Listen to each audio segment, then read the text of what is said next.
probably hold over his head foreseeable future. His future partner. They're gonna tell them about the time that he's taking part in the river. So, control the we're going to find out. It's even dumber than that. So the officer walks up to the passenger side of the SUV that is not in the water, just to clarify, and Brian, the 19-year-old, is sitting in the passenger seat. His dad is in the driver's seat, and his mom is outside the car standing next to the cop. Brian can't get out of the car because he's not wearing pants. They got wet from when he was in the sinking car, and he took them off, and now he's just covering himself with a coat. And he's just trying to answer all the officer's questions. The dad clarified with the police. Yeah, our son just called us 20 minutes ago and said, Dad, I parked at the boat ramp and I messed up. I tried to get out of the car and it slid down. The officer looks over at Brian, scans him up and down. Well, you're not hurt, right? Do you know what a boat ramp is? No. If you go to like one of those more like relaxed embankment areas of a river, they have a slope. It's like cement and it slides all the way down. So if you have a pickup truck and you get your boat hooked up to the back, you reverse your boat into it and it slowly hits the water. Yeah. It's like it gradually gets deeper. Yes. So you're not just like pushing your boat and it splashes into the water. Yes. So he's saying that he parked his car just to enjoy the river, the side of the river. He parked it on that slope and his car could not get up. That's weird. And it just slowly slid down. Okay. The officer is like, well, you're not hurt, right? No, just a little cold is all. Just your pride's a little hurt, huh? They all burst out laughing and Brian is shaking his head at himself. But honestly, like, again, the whole thing is goofy. Yeah, my pride is hurt and I'm probably out like $7,000. Okay, well, all right, man. Well, do you have your driver's license on you by any chance? Yeah, thankfully. And what were you doing down here, bud? Well, I felt like I needed to get out. Like, I figured, why not park here and just, Brian, the 19-year-old, he's staring out into the river, and he looks like he's coming to this realization that 1 minute he was pretending to be this main character blasting music near the river, and now he's pantless in front of an officer. So everybody's just laughing. The whole energy is very goofy. Mistakes happen. You're just here to relax a little bit? Yeah, just relax and think. And I parked on the boat ramp and I thought it'd be easy to get out. But then when I tried to, it just didn't work. So he made a huge mistake, right? Yeah. The parents are really nice about it? Yeah, I think they're upset, but I think it's so ridiculous. It's hard to... Come on, you just found the car. True. Are you kidding That's me? True. That's not my parents' energy. I did that. Yeah, they seem pretty okay. They seem pretty accommodating. Okay. Hey, partner, you want to come out and talk to me real quick? Sure. I mean, I'm really cold. Is it okay if it's in here? That's fine. That's fine. I did not know that. No, please stay in the car. All right? Well, you're not hurt, right? You're okay? No, just okay. cold. Inside your pride a little bit. And probably $7,000. Okay. So the officer is like, well, where on the boat ramp did you park exactly? Were you down the hill a little bit more? Yeah, just a little bit. And then I when I got back into the car, I tried to put it in drive and it didn't go up. So then I tried putting it into like the neutral gear, shifting it a little bit, and that's it. The car is down towards the water, or were you facing the fish? I was facing the fish. Yeah, if you're gonna park at a boat ramp, would you not want to park so you can see the water, even though it's pitch black outside? Would you not want to stare out into the dark river and contemplate your relationship, what is not wrong? Why even park at a boat ramp if you're not gonna face the river? Right?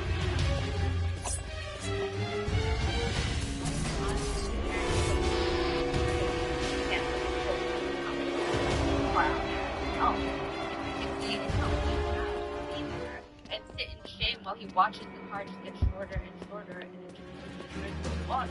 Now the people on the other hand supposed to they were taking the boat ramp to the police after dropping the body.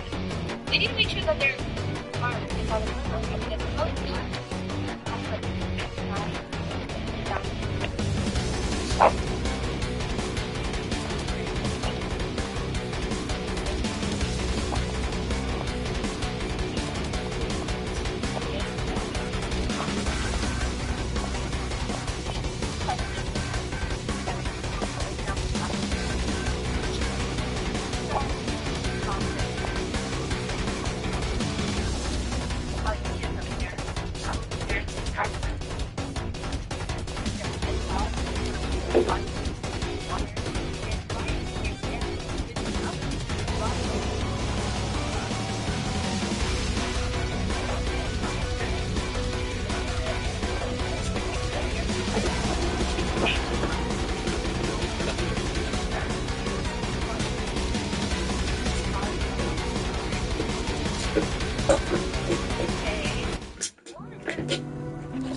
Your son hurt himself on his way out at all?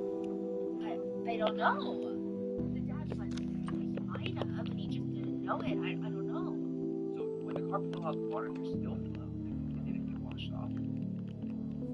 That's why I'm asking. I mean, I think that's a good question. He's at home, right? Your son? Maybe make sure that he's not out of town or something, or something somewhere that he's not aware of. Yeah, we can.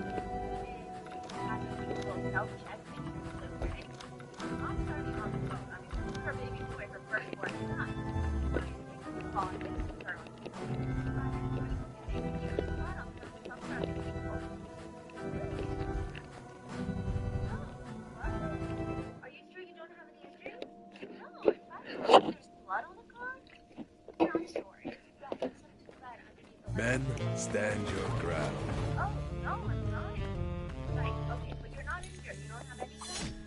No, I don't know what could cause blood or whatever it is on the bumper. Okay, so you're not injured. No, Mom, I'm not injured.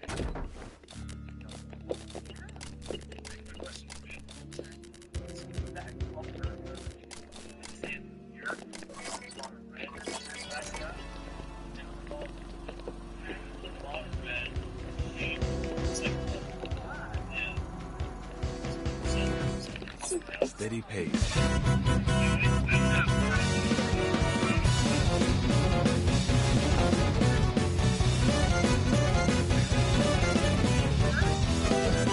You're mine. Gotcha.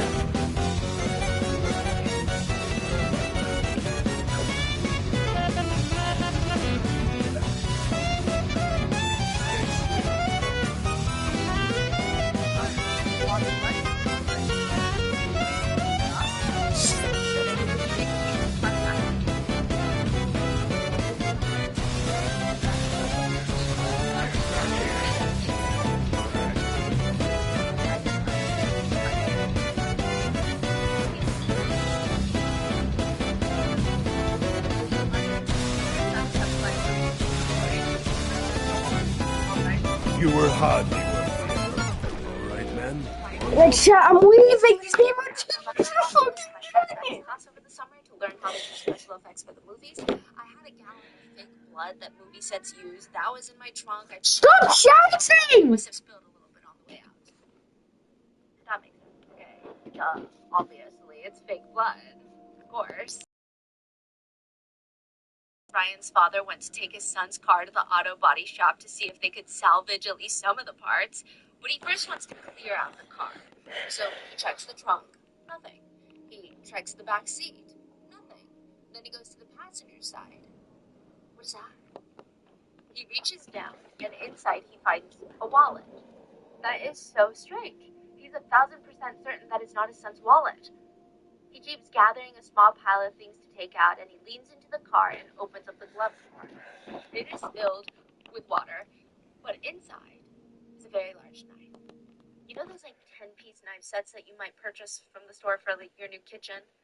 It looks like the largest one out of it.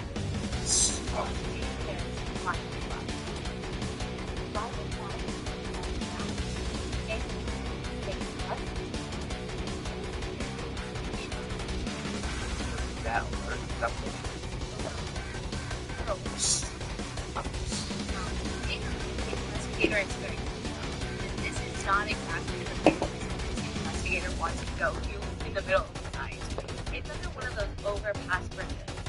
You know what I'm talking about, the overpass bridges where the highway is running on top. And then you've got like a little bit of roadside where it slopes up.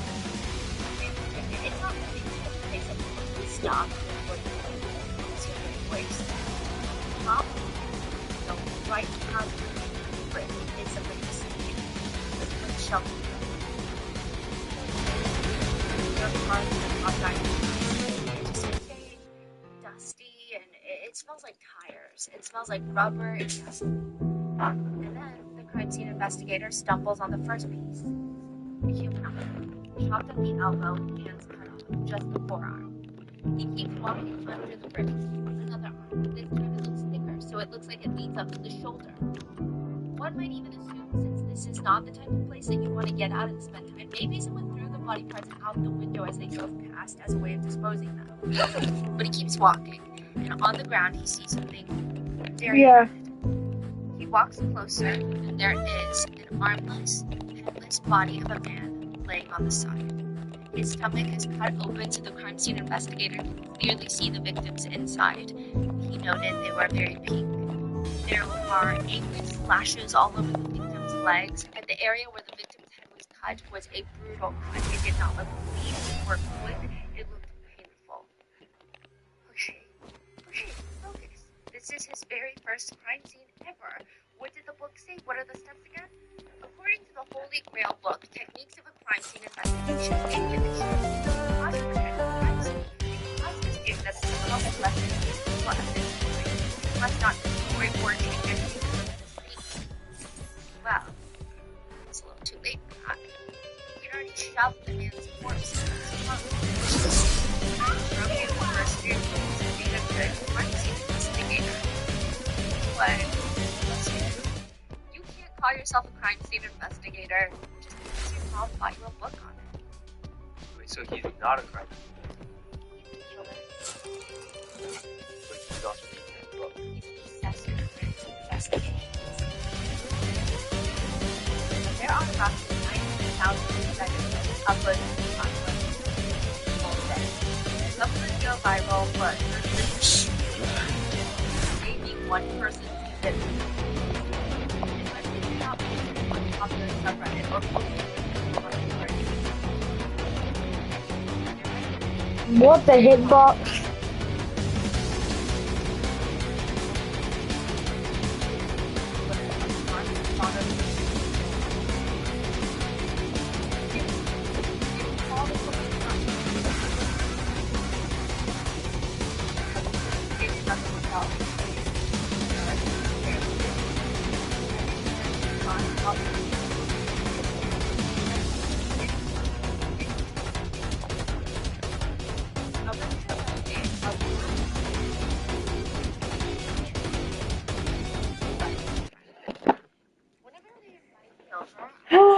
Rolf. They attack me or try to kill me. That's why I always bring a knife around them. Or sometimes I think that they're gonna ditch me, make me walk or drive to a place just to find out that they aren't there. That sometimes happens, so the idea seems reasonable, right? I know for sure that they don't care about me. They only keep me around because I have history with them, that the friend group wouldn't be the same without me. After all, I bring life to it. It's not much at all without me in the group. They would even probably have me dead if it was their way. And with my family, I sometimes fear that they're physically I also worry that they will maliciously embarrass me. I'm kind of angry now. My friends could get jumped for all I care. They don't even care about me. They hate me. As soon as high school is over, they're going to leave me and find someone new. Paul always fake laughs when I tell him a joke. Jake promises to come over and then avoids me. And Kelly constantly insults me. I should get injured to see if they show up for me, but I already know they wouldn't. My parents say that fearing my friends is delusional and a problem. And the thing is, they could though. They could hurt me, but they don't. But they always could. And for that, I need to be careful. It got to the point where the Redditor was carrying around a kitchen knife with him everywhere he went because he was paranoid about his friends. And I would just say, just a healthy observation. I think at that point, the Redditor, Brian, it's time for Brian to make some new friends, don't you think? Brian is sitting in front of two new potential friends. He doesn't really quite know it yet because it's his first time meeting them. He doesn't know if Pete and Lisa are going to be his friends, and he's just trying to tell them one of his best stories so far. You know, the one that his parents are going to make fun of him forever? The car river story. The story of how he parked his car on the boat ramp leading into the river and then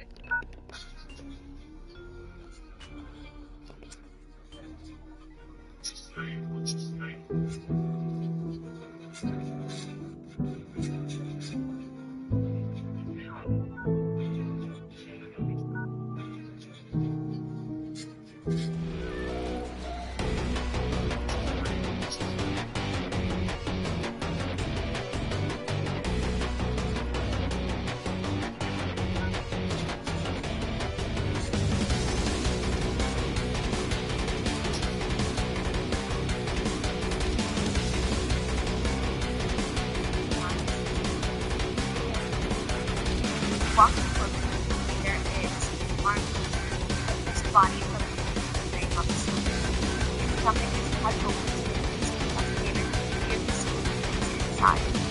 Notice they were very. There are angry splashes all over the legs. I was able to go cut. It did not look neat or quick. It looked cool. This is his very first ever. Within the book, what is the study? According to the Holy Grail book, techniques of a crime scene investigation aid the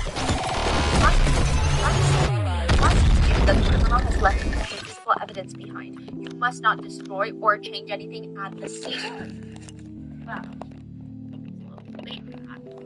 He'd already shoved the American corpse into his trunk. He'd already broken the first few rules of being a good crime scene investigator. But you know what? Let's be real. You can't call yourself a crime scene investigator just because you sound like a book. So he's not a crime scene investigator. He's the killer. But he's also reading the book. He's obsessed with crime scene investigations. See. Now, there are roughly 900,000 new Reddit posts uploaded to the platform every single day. Some of them go viral, but most of the time they just get lost on the platform. Maybe one person sees it, maybe two people see it. Especially if they're not posting on a popular subreddit or posting something that... This is the MOT Chan skin, which is a tester exclusive skin and has a custom idle animation where it twirls around its butterfly knife. The skin has a whole... thing that a lot of people are interested in. It's hard to get attention on your Reddit posts. And that is why I think a lot of people use Reddit like their own personal diary. They just post whatever alarming thought or feeling that comes to their mind because who's going to see it? Who's going to care? Who's going to call the police on me?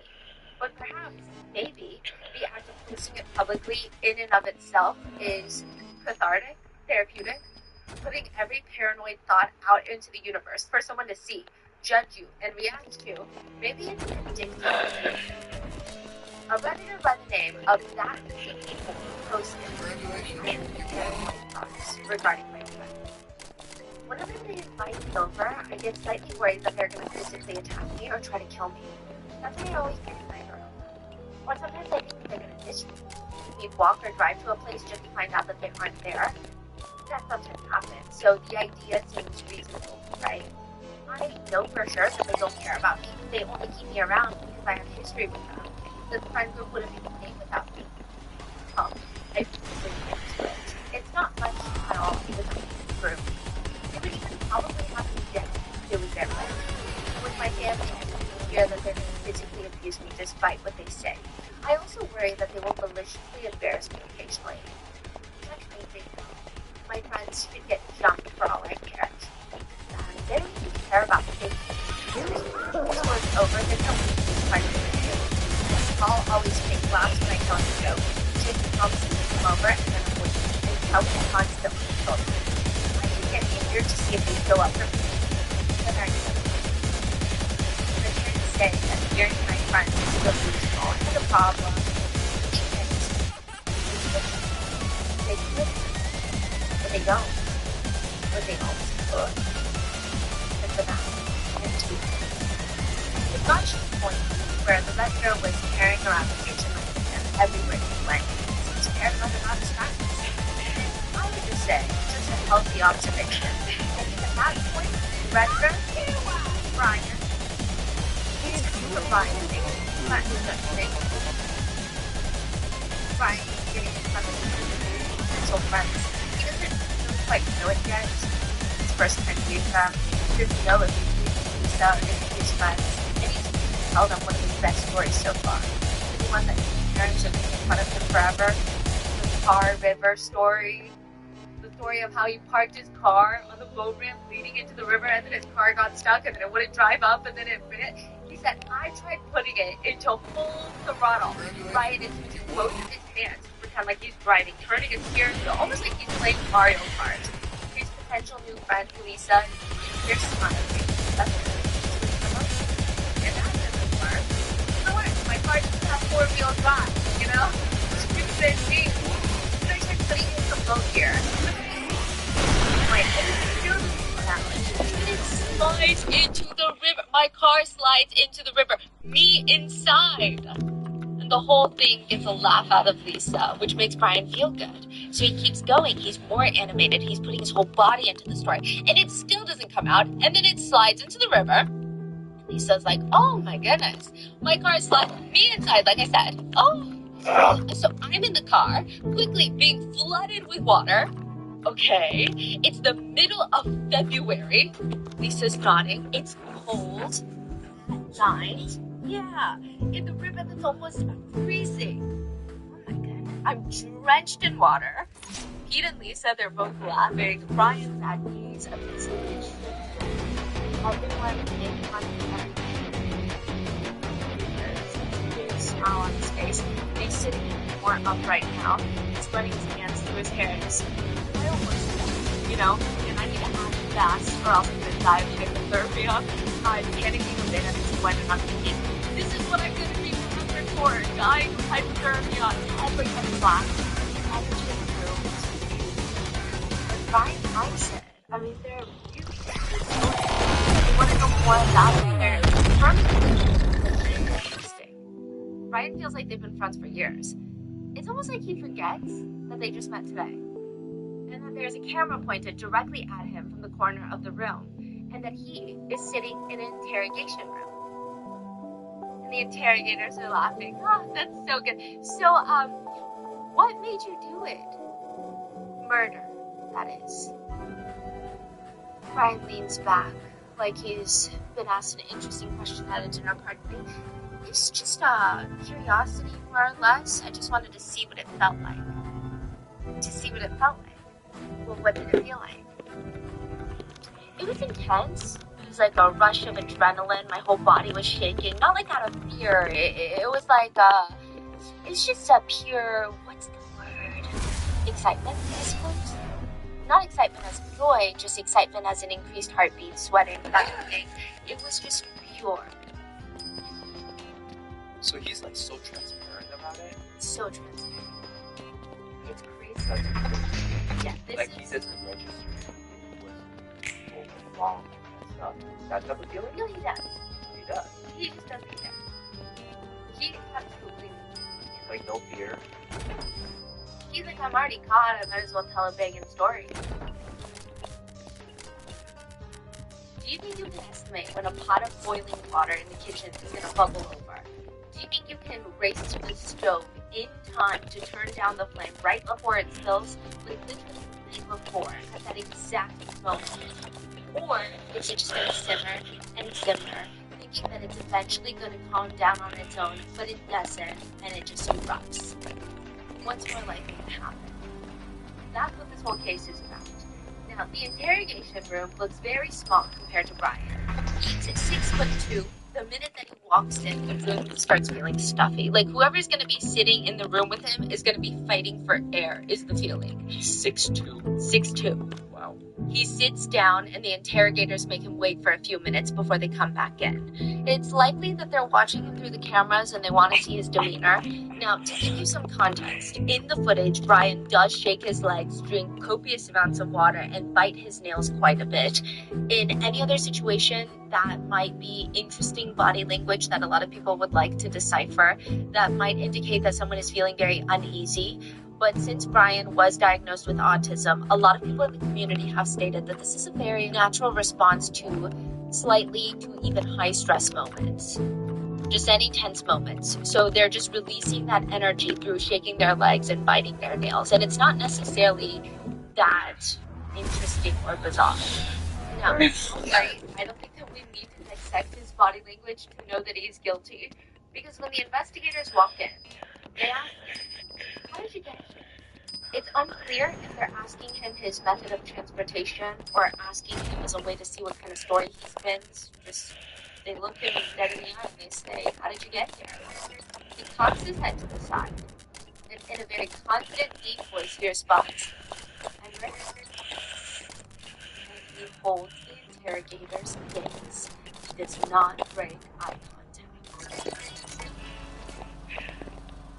How did you get here? I heard it. He sits with Pete and Lisa, the two interrogators, and he walks them through the last few days of his life. And honestly, he walks them through the life story. At some points, it feels like he's savoring their reaction, watching their faces for some sort of horror or admiration. And he looks at them and he asks, "What do you want to know?"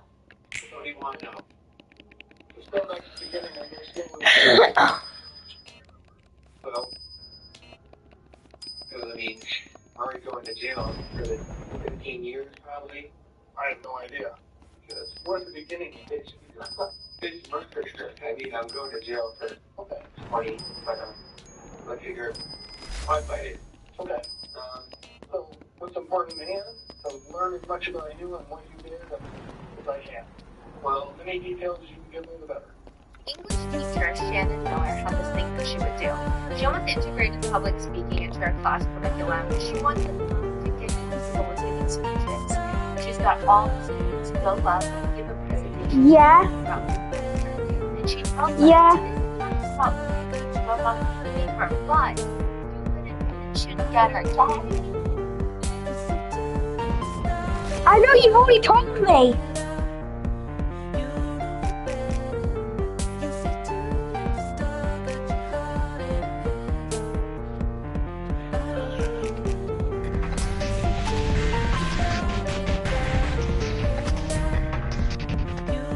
Okay.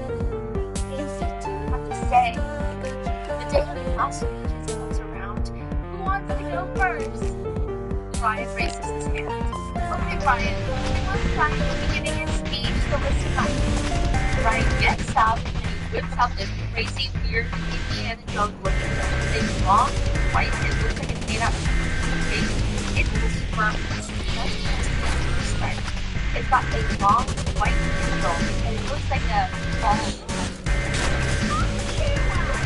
Where the students is going with this, but I think it's working because he's got their full undivided attention of the class. He walks to the front, he starts slamming the backgammon on Odie, and of course, everybody's focus attention is got. He gives his speech, and Brian leaves the class with his win. And later that day, he beats a student with developmental disabilities in fact. There was a Reddit post titled, "Life Updated is something by that right post." It did the journal from starting from December 3rd. I was born in school, so I made a piece out of tape and people. However, later, at the began, he had no warning, and I got the urge to take a picture. Right. When I hit him on the back of the head, he started crying. So which is very funny. All the jokes Greg and I made, so good. Eventually, my back to the white theater as reading this when I did concentrated by a restriction. When called to the office and everyone expressed that something was wrong with me, and I expressed no remorse for the assault. On the drive back home, my mom was yelling and screaming at me. I remember very well what she said. She said, "I would make you walk home, but you would jump off that bridge, so I can't do that." And she said, "Do you want to go to prison? Because you'll be butt there, and you might like that." I had to write a letter of apology to Tim, the kid that I hit. I didn't care about him, so why should I put in the effort? So I copied and pasted an apology letter for a victim on a crime, and I made some edits to it. I had no intention of wasting my time on something so unnecessary. And it worked, thankfully. And so far, no one has known that it's fabricated. School is tiring, though. I have a D- in AP US History due to never taking notes. I don't know why I don't take notes. Maybe it's because I lack the motivation, or maybe it's because I'm too damn lazy. Probably the latter, but I'm not lazy enough to write this. Last night was interesting. I couldn't stop feeling like The first day of the end of your life.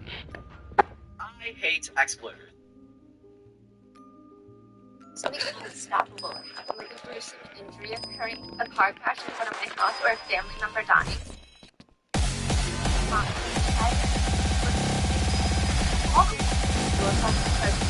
Not to mention my mother when she was screaming and something calling me on his mother. What's wrong with you? Last night I heard Yellow. Please, this. Forest fire or parking also now. Something about how I actually first, then I'll tire you. And it would burn fine. So I really Now I can take another hit, I water think. over and over. I think it's Not actually too bad though. Probably I think watch the like close up. Launch that. I didn't even know it. Shocking. well, okay, this works. My choices were refused by my parents. My mother refused to let me buy any shirt or attire with any amount of violence, swearing, or content or dark comedy on it. For instance, I wanted this shirt.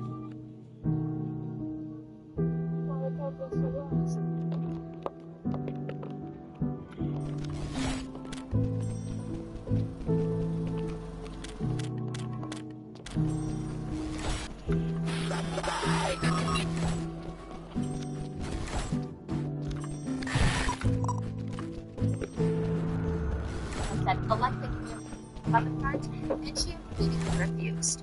They also refused any camouflage attire I chose. I now feel depressed. I don't know why. Oh well, it doesn't really matter. Brian's parents always knew, ever since he was very young, that there was just something a little different about Brian. I mean, it's kind of hard to avoid when he was a toddler. Most of the other toddlers, at least from what they knew and from what I know, they don't come home after a long play day, take off their shoes, and lick them clean.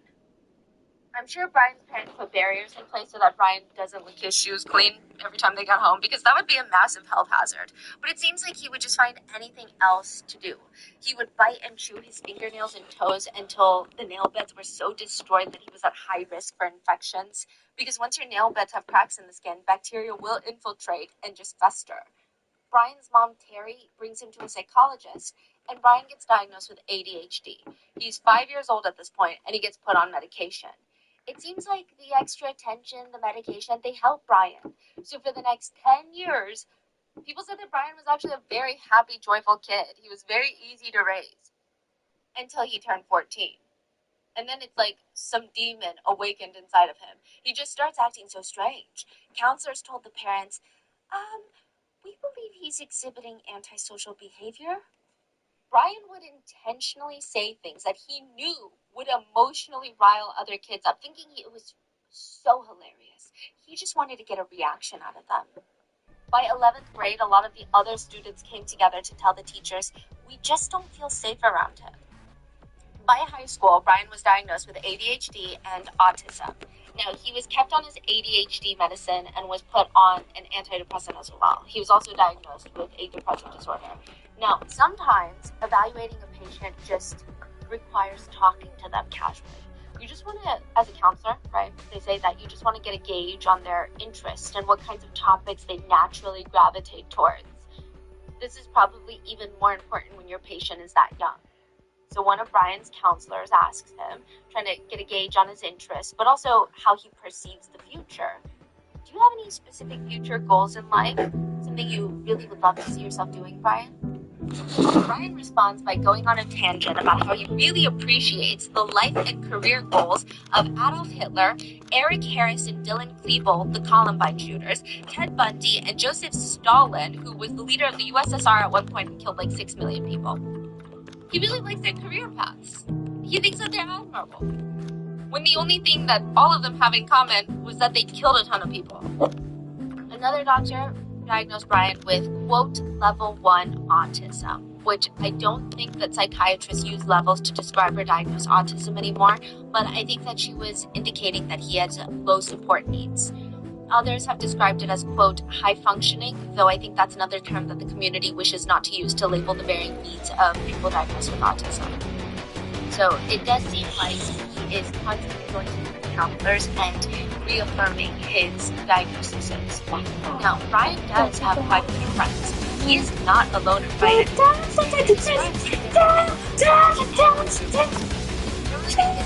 constantly associated with each other and becoming friends. I feel like it was helpful by the types of themes they it's a really what they find funny. Brian's humor is weird. One of his favorite memes is that his friends was a meme about Brian. Taking 4 pictures of Brian. Let me tell a story. The first picture is a picture of Ivan. but it's been edited to read, quote, goth. The next photo is a stick figure laying in bed with a, quote, goth girl, jumping from his bed, sitting on the edge of the bed, like half of her butt up. And the stick figure is the goth stick figure. The third frame shows the stick figure contemplating how to respond. The figure depicts blood just smeared all over the bed and the decapitated goth girl's head laying on the edge of the bed. Because I guess he ate the stick figure. I mean, I think that gives you really good context on who Brian is, because I feel like we already know someone like that, right?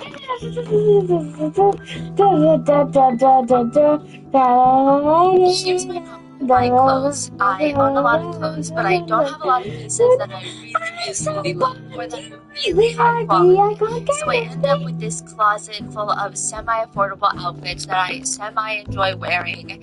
And this year I decided to semi-get it together. I mean, not like my whole life, I can never get that together, but something I can easily mix up doing is my closet. I want something that's high quality, made of really good materials, but that's not going to make my spending budget.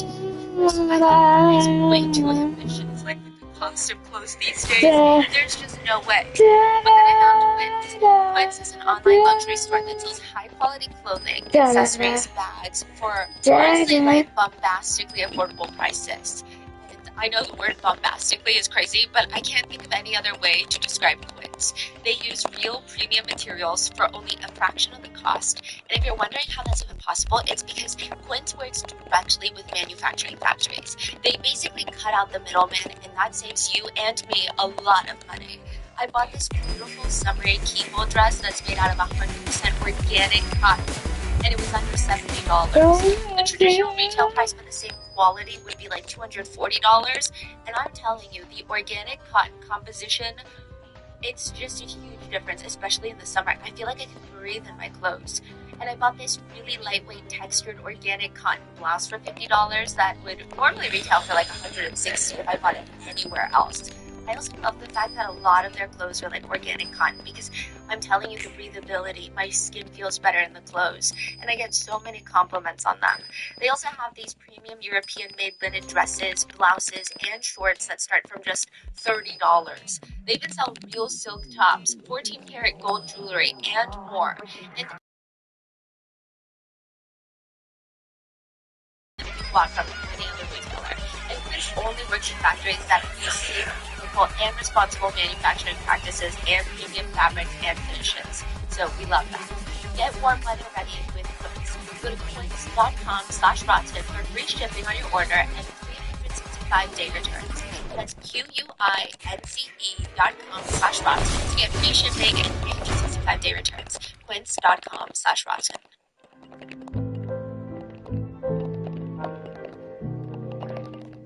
If you were to ask Brian, and somebody did on Reddit, if you were to ask him about his political ideologies and how they differ from others who share the same ideologies, if you asked me that, I don't even know how I would answer, okay? I think I'd be like, whoa, that is, I gotta really think about that because I don't even know what that question means. But he would respond, well, my ideologies vary quite greatly. If I were a citizen, I would prefer a conservative Republican right-wing system with few to no restrictions on citizens. The government is a removed entity in day-to-day life, i.e. completely free speech, complete economic freedom, social freedom, freedom in media, etc., much more borderline anarchist. But if I was a government official, I would very much prefer a conservative Republican right-wing system with much more control over my citizens, much more of my hands over the economy, laws, and people, media, etc., much more borderline authoritarian. I think the aim of the answer is to sound smart and different and thoughtful and main character with very contradicting. It seems like the only thing Brian cares about is freedom and power for himself. Sometimes he would talk to kids about political ideologies, other times he would talk to his friends about, hey, have you ever tried crispy rice with nuts? No? Oh, well, it's really good. You should make some at home. The recipe is to get your family dog or cat, run them through a meat grinder, and then fry them up. Which, like, okay, fried humor is not illegal, but even in the friend group, Brian is a bit strange. The friend group would joke, yeah, well, it's just Brian being Brian. That's just who he is, you know? Let's try to accept it, I guess. But they all have this running inside joke. If one of us is gonna be a killer, it's gonna be Brian. We're like, right? Friends joke around with each other. That's normal. Teachers, on the other hand, they have way less leeway to be like, oh yeah, that student, he's probably just joking around. It's just his sense of humor. A lot of the teachers were alarmed by Brian's behavior, or at the very least, they're starting to get really frustrated by it. And it's increasingly getting worse and worse. In history class, the students would all sit and watch a video about Genghis Khan. The lights are off, the projector is on, all the kids are excited because it's TV day, and out of nowhere, someone would break the silence and just scream out a string of Asian slurs, rapid fire, because it's Genghis Khan, yeah. The teacher is like, what is going on? What kind of slur? Is he making sense or he's just... Sometimes he's making sense, sometimes it's just like slur, slur, slur, slur. Like a poetic slur, I guess. Yeah. One time Brian walked into the school library looking for very specific books on topics that he wanted to read about in his free time. Okay, what would you like to read? Well, he actually checked out a book about Son of Sam. You know, David Berkowitz, the New York City serial killer that was just killing people. And he would write letters to people saying that he was acting on behalf of a demon that was possessed inside of his neighbor's dog. That one. And after that, he wanted to check out another alarming about the Columbine shooting. This was definitely alarming. Brian's English teacher walks up to another teacher after that day, and she says to them, if any kid is going to shoot up our facility, it's that kid, Brian. Yes, since the first week of school, all the Brian teachers, they got together and they're just expressing their concerns about him. They all agree they need to keep a close eye on him. It's very apparent that his early stage is very troubling. Well, serious. It's very setting. Say that about him. Say that. They said all the time. This is really misunderstood. In Brian's Reddit diary log, he wrote, I was looking at transcripts and placements into the Columbine shooters, which meant that these are those different killers of actually destroyed by law enforcement and how violent. So Brian continued, and I realized me and my friends were down. Like the one who faced similar topics or violence, why we hate certain people, what we would do to them. The teachers, they had to use Brian's Reddit, and they still thought that his behavior is alarming. They get Brian to get his parents to try and talk about it, and clearly, Brian is not taking that serious. She runs a daycare called Daycare, job at daycare, other than the home that she shares with Brian. She's been in business for 10 years, and clearly, for whatever reason, whether it's sincere or not, it appears that Gary himself feels comfortable in Brian talking about the children. It is to be fair, according to Brian's Reddit diaries, because of all of his issues with work, on daycare in March 2019, shut down. She would have to make up a safety plan in case that Brian threatens her or the children. Regardless, teachers think that Brian's mom had a bit of a way too relaxed attitude towards their concerns. Brian's history teacher said, we weren't obviously the only class that he was having issues with, and I remember seeing something that his mom, and she said, didn't really want to understand what was going on, kind of thing. Like, what's the big deal? Like, she wasn't really like, yeah, this is serious. We need to get ahead of it. There was another incident that Brian got in trouble for. We brought in a weapon to school, and Terry was called in, and she later. I think this gives you an idea of Terry's perspective. She says, well, he got suspended for weapons. There was another boy who brought in the nunchucks to school on the school bus, and Brian was like, wow, cool. Brian was just asking him, like, can I check those out? And he was like, I'll bring you a set if you give me some candy. So Brian gave him some candy, and the next day the kid comes I made a mistake. One are glass, and the other ones are, I guess they're like rubber. I don't know. I never actually saw them. He's like, I know I can't take the glass ones because I'd get in trouble for that. So he took the rubber ones and put them in his backpack. Well, I don't know if it was in his backpack or his jacket. There were some differentiating stories.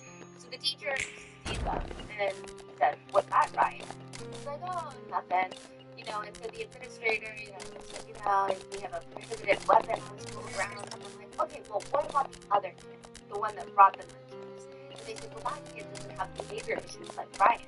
And I'm like, oh, so you're punishing Brian because of his behavior issue. I see. So Brian went through probation and he completed it successfully. Oh, wow. I'll go on. We had prohibited messages on grounds, and I'm like, okay, well, what about the other kids across the hand? And they said, that kid doesn't have behavior issues. Come to you, because she's right. Behavior issues. Right to Hajj, Brian's mom seems to feel like he's being unfairly targeted by the school. Brian's daddy complains. He's got friends and hangs out with really respectful friends, not those kind of friends. Clean, good friends, you know? The worst they do is play video games and drink too much Pepsi. He might say a curse word once in a while, but never. He got in trouble for throwing a meatball at school 3-4 years ago. He wasn't up for it. But the football players get nailed the guys in the football, but Brian, he just gets in trouble for a paintball. When was this? Was this after the murder? Was this prior? This was actually after the murder, but he does realize that his son is messed up, but the way he still talks about it is in his You may say, no, he's never hit anybody ever. He's never hit anybody. He's just like his dad. I just saw he's going to be a spin-off of me. He's non-violent. He's not. Maybe there was some of that. Maybe the teachers had an image of him already. They made up their minds and they acted accordingly. And maybe we could try and be understanding of the parents. Maybe they truly were blinded by their love for their son. I mean, everything can kind of be explained, right? Maybe he lightly tapped the kid with a masking tape bat, and it wasn't even painful. And the nunchucks, that was a whole big misunderstanding. Everything was just kind of wrong place, wrong time, wrong person type of ordeal. But how do you explain away a kill kit? Look, I don't know what you expect to find in a teenage boy's backpack, but it's definitely not this. Brian's mom was going through his room one day, and she comes across a black backpack, which is a little weird, because it's not his school backpack, meaning, why does he have a second backpack? She opens it up, and it's got hammers, shovels, knives, large zip ties, duct tape, that's all. A kill kit. Instead of calling the police on their son, the Cody parents bring an ultimatum. They say, Brian, throw the backpack away, or else we're going to call the police. Brian throws it away. He said, that was $100 down the drain. Brian would argue that he doesn't think they're finding out what makes people tick. So one day, he knew a classmate of his had PTSD, and he triggered her PTSD just to see how she would react. The whole thing. He writes on Reddit, I saw my therapist today. It was a normal meeting for the most part. We talked about how I exhibit control freak tendencies, that I manipulate others' feelings to see what makes them tick. That because I feel less emotion than others, I'm curious to see what regular amounts of emotions feel like. That I'm a scientist and everyone else is my test subject. I test painful stimuli to elicit a reaction. But the ones of pain and sorrow, I love the horrified expressions when people watch someone they love die. The utter shock and devastation on their faces are priceless. And then people talk about it, calling them weak or crying, saying the thing that they were crying over was worthless garbage. I gave that girl a panic attack. You know, I've known her. Her name is Ellie. Fake name. In short, she's weak, emotionally, physically, and mentally, and she gets defensive. Very defensive. She carries around pictures of YouTubers she likes, Jacksepticeye, Markiplier, they think white motion.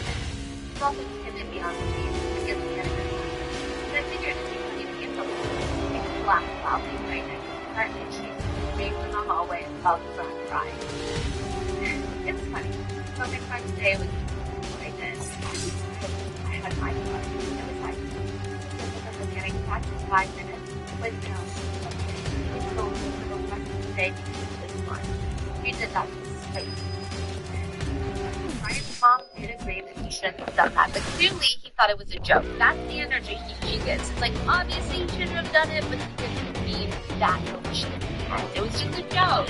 What's crazy is that this whole situation with the boy he hit with the mace, the nunchucks, the girl he traumatized in the hallway, there's still surprisingly more. Safeway is a giant supermarket chain in the U.S. It's just like your run-of-the-mill grocery store. I think on the East Coast it's called Albertsons. So Brian, he starts working there as a vet.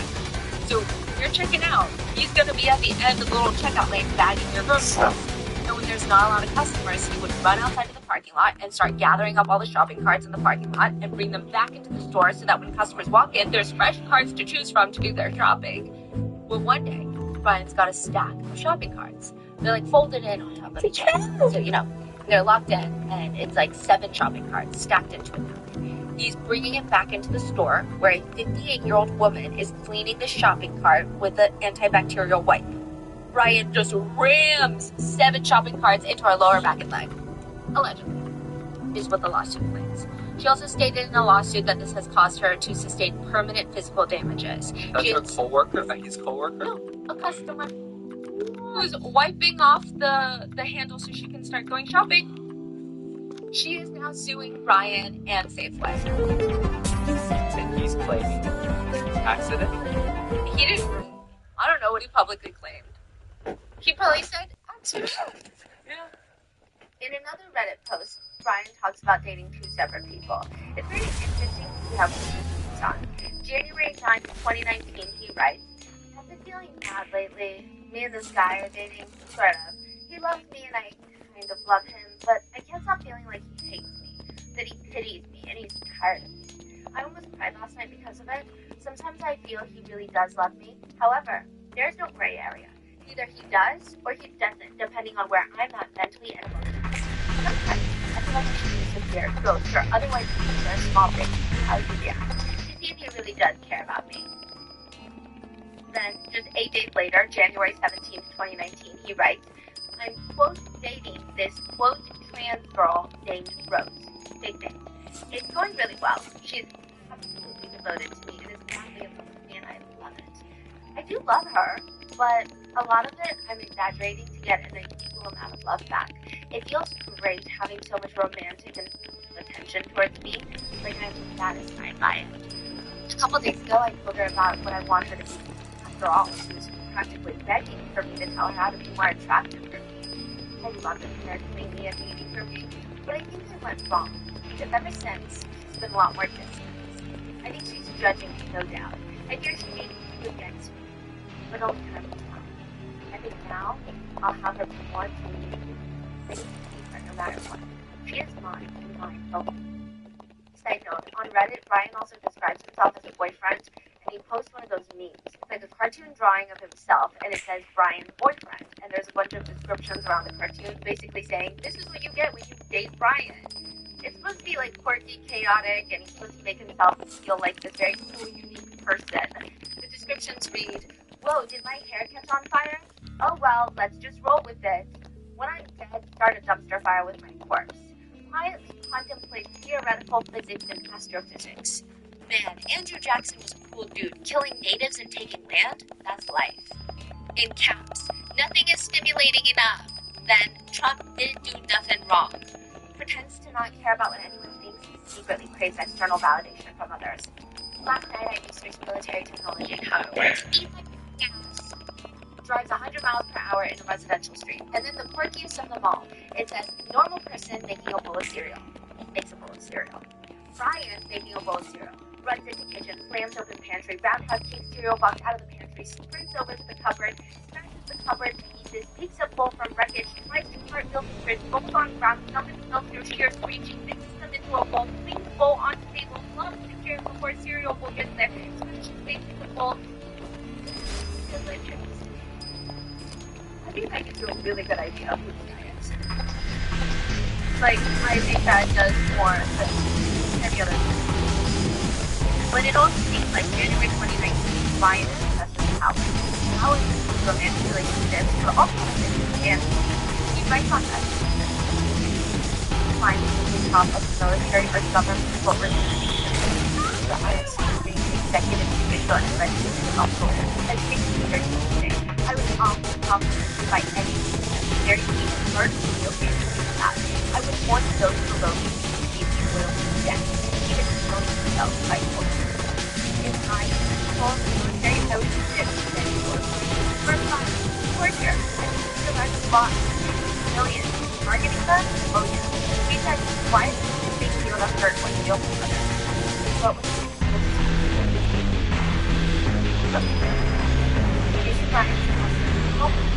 Brian can't stop that. counselor should be assigned to only 1 year of psychological evaluation because of my irresponsibilities. I really start to find that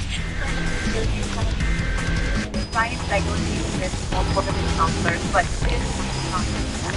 According to Ryan, I went for a counselor and the counselor's meeting said that I don't need it anymore. What I they also said that I'm making myself deeper and deeper and that I'm self-sabotaging, ruining things for myself. Not only that, but they said that my friend calling me a narcissist wasn't that far off.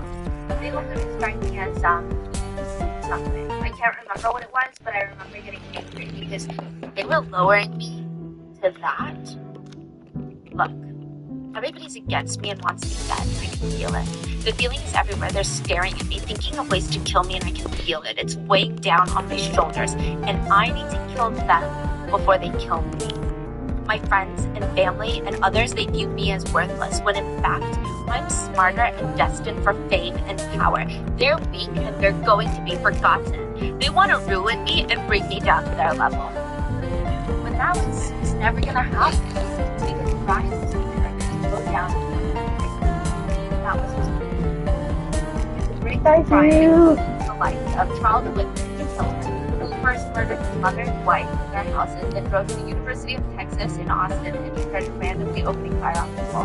He killed 17 people and injured 35 more. And Sung-hee Choi, the Virginia Tech killer who killed 32 and wounded 17. But it seems like Brian relates most with Edmund Kemper. We talked about it in one of the books. I was indeed cooking. I think I would like to revisit the case one day with a lot more nuance. I wish I had learned in the process, but Ed Kemper was a notorious serial killer, and he went dead. When I see a pretty girl walking down the street, I think two things. One side of me thinks, I'd like to talk to her, maybe. And the other side of me thinks, I wonder what her head would look like on a stick. Brian said he felt that. He would later tell interrogators, I feel that, you know? And for years, I just wondered what murder feels like, because you read shit like a bunch of Zodiac, you know? But I always knew that I would be in this police building, though. Whether as a criminal or a police officer. I was gonna be here. And plus, for years, I was wondering what murder would feel like, because you read like Ted Bundy and the Zodiac, they all say murder is the best feeling in the world. So I'm like, I'm gonna try that. Ryan had an obsession with crime scenes, whether it was to study how not to get caught or to study how to commit a crime. I don't know, it's a little less clear at the time. Now, to provide a bit more context, Terry, maybe she thought that he just had a hyper-fixation on anything crime scene related at the moment. She would say, he has a little bit of a fascination with the morbid, but he was channeling it, I thought, into becoming a crime scene investigator.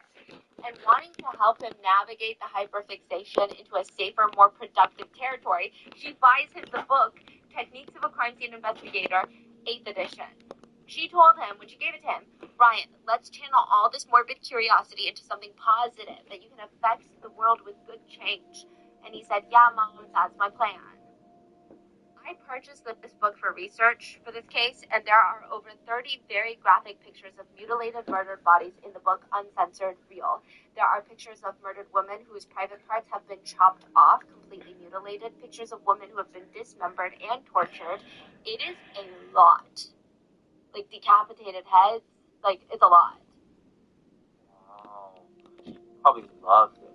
Right? He probably only looked at the pictures. It was a picture book for him. Wow. And there was a rumor spreading around town that the cats were going missing.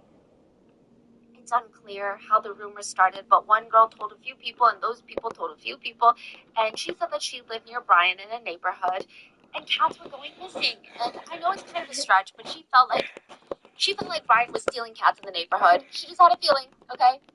Well, why would he steal a cat? You tell me. Nobody really knew for certain if it was true or not. It was just kind of a wild assumption to make about someone. But even Brian's friends, they knew his dark sense of humor, and they thought, I don't know. One of his friends, Sean, 1,000% believed it. He was like, absolutely, I know it's true for a fact. In fact, he killed one of my friend's cats. And the cat was really nice and very friendly. Meanwhile, another friend, Kylan, she was not really listening to the rumor. She said, honestly, I don't know. I mean, I think I could believe it, but I don't want to because I'm a big animal lover. I don't know. I just don't want to see my friend in that kind of light. Content warning, animal abuse. Ryan would later tell investigators that he tortured animals. He admits to finding a dead groundhog by the side of the road, and he skinned and attempted to make leather out of the skin. And cats. He said that he killed cats. He said, I was thinking of killing people while I was killing the cats, but I wasn't asking. I always started thinking about seriously what after I killed the cats. Reddit post, January 27th. Right. This is all content. Right, don't fail.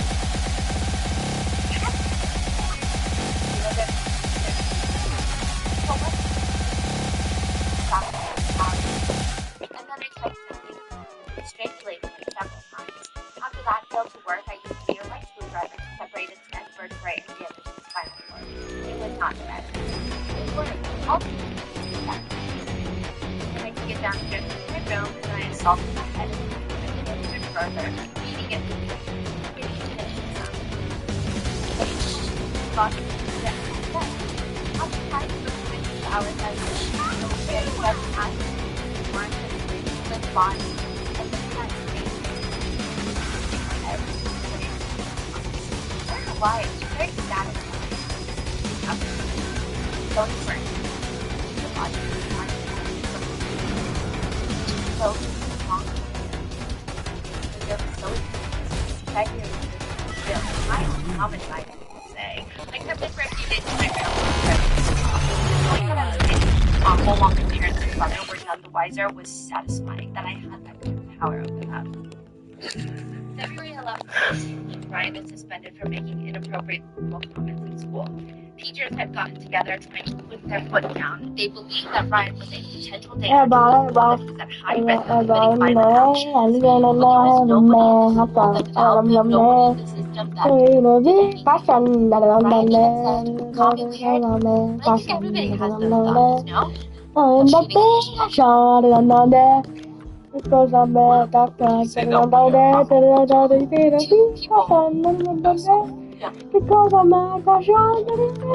Ryan writes on Reddit. I felt like people were watching me. Sometimes I feel like the walls, the floor, and furniture have eyes. They're watching me. The stars of the night, the bracelets, they're watching me. Last night I was so scared to get this. Watching me spend this week towards myself. The one day I did not.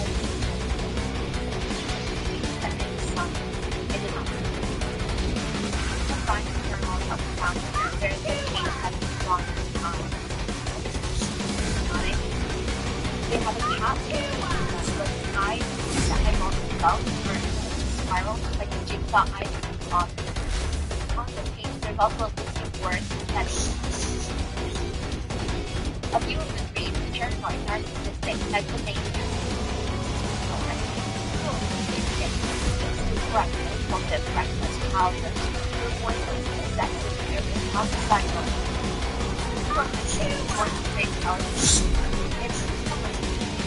has very positive, Ryan's post, and underneath it, Jeffrey John, long-time role player, screamer of the cock, and he tries to create his own triptych, like the letter where each symbol corresponds with a different letter.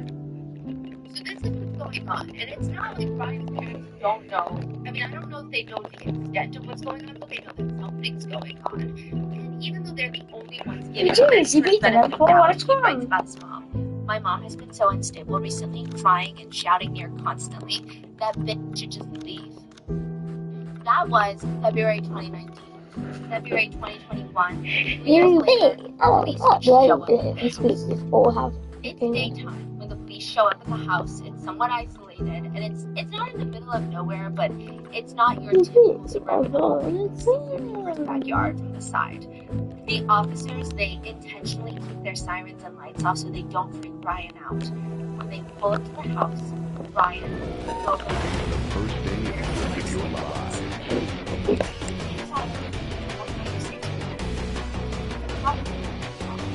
What's going on here? Brian's wearing blue long sleeves. He's got glasses on. Dad is outside of his bedroom on his day in high school. He was very responsible. So I know he is. Brian says not mine. But Brian's right. That's mine. Well, Brian walks to the top. Stop. Yeah. Walking. Just walking. That's the top. Okay. Make your friend run from the stuff that made him down in his room. Yeah. And what would it be? Scared? Staring at it. Holding on. What will we see? What is that? Talking to the side. Making direct eye contact with the officer. It's going to go on the phone. He stares straight at the officer. Like, for real? Yes. From that fellow who just went missing recently. Which fellow is that? Warren Brown. Warren Brown? When did he go missing? The night of the 27th. Okay, and how did you end up with him? I murdered him. With what? Okay. Then why would you have done that? I've always wondered what murder felt like. Okay, so parents have some concerns of some stuff they may have found in your room? Yeah, I believe so. And what would it be? A human head and hands. In the body cam footage, you can see Brian's mom just collapse on the grass outside. She can't even get up from her knees. So far, she's the only one that's seen the head and hands so far. And she's just got confirmation from her son that they're real. He killed someone just because he wanted to feel like what it feels like. Wait, so the mother found the head and hand. So she told the dad knows as well. Yes. But he didn't see it. So the dad is just keeping the son stable outside. Because if he walks in, he's going to see the blue towel in the kitchen sink, and then he might feel inclined to lift it. Yeah. And nobody knows what's going to happen because he also has a shotgun in his room. Yeah. But at the beginning of the video, you said it took an hour. It took an hour. So they were just like lingering out there for an hour. For an hour. Oh my goodness. Brian's dad walks back into the house with the officer, leaving his son and wife out on the grass, and Brian is with a few other officers. He's also being placed into a patrol car to be taken into the station. And side note, that whole thing is controversial. Some people don't like the way that Brian was treated so nicely. He just admitted to murdering someone with a knife. He is not handcuffed. He's just like getting into the back of the cop car like he's being picked up by a friend to go eat Chipotle. He turns to the female officer. How are you? I'm good, sir. How are you? You said your name is Brian? Yeah, I'm not feeling too well. You're not feeling too well? No, these past few days have been very, very anxious. That's understandable. So what we're going to do here now is I'm going to have you sit in the back here, okay? I'm going to turn on the air for you in a second. That way you're not too hot. Are you hot-blooded or cold-blooded kind of guy? I'm very cold-blooded. I prefer cold. Well, no, actually, sorry. That would mean I'm hot-blooded. So you prefer the cold. Okay, fantastic. All right. So hop in the back. I know you're tall, so it's a little bit of a bit squeeze. He opens the door and climbs into the back of the patrol car. But like I said, I'll get that air on for you. Sorry about that. I'm not feeling too well. You're not feeling too well? I know these past few days I've been very, very anxious. That's understandable. What we're going to have you do here is I'm just going to have you sit in the back here, okay? I'm going to turn on the air for you in a second. That way you're not too hot. Are you a hot-blooded or cold-blooded kind of guy? Very cold, but I prefer cold. Well, no, actually, sorry, hot. So you prefer the cold. Okay, fantastic. All right. Hop in here. I know you're tall, so it's a little bit of a tight squeeze, but like I said, I'll get that air on for you. Sorry about that. All right. How you holding up, Brian? Okay. A bit thirsty? You guys have any water in your home? I can't make any guarantees we're going to be able to go in and get some, but I will get some water to you as soon as I can, okay? All right, Brian. We're headed to the sheriff's office, and your family's going to go with us, okay? Meanwhile, in the house, the officer walks into the kitchen where Brian's dad points at the kitchen sink. I covered it up with a towel, okay?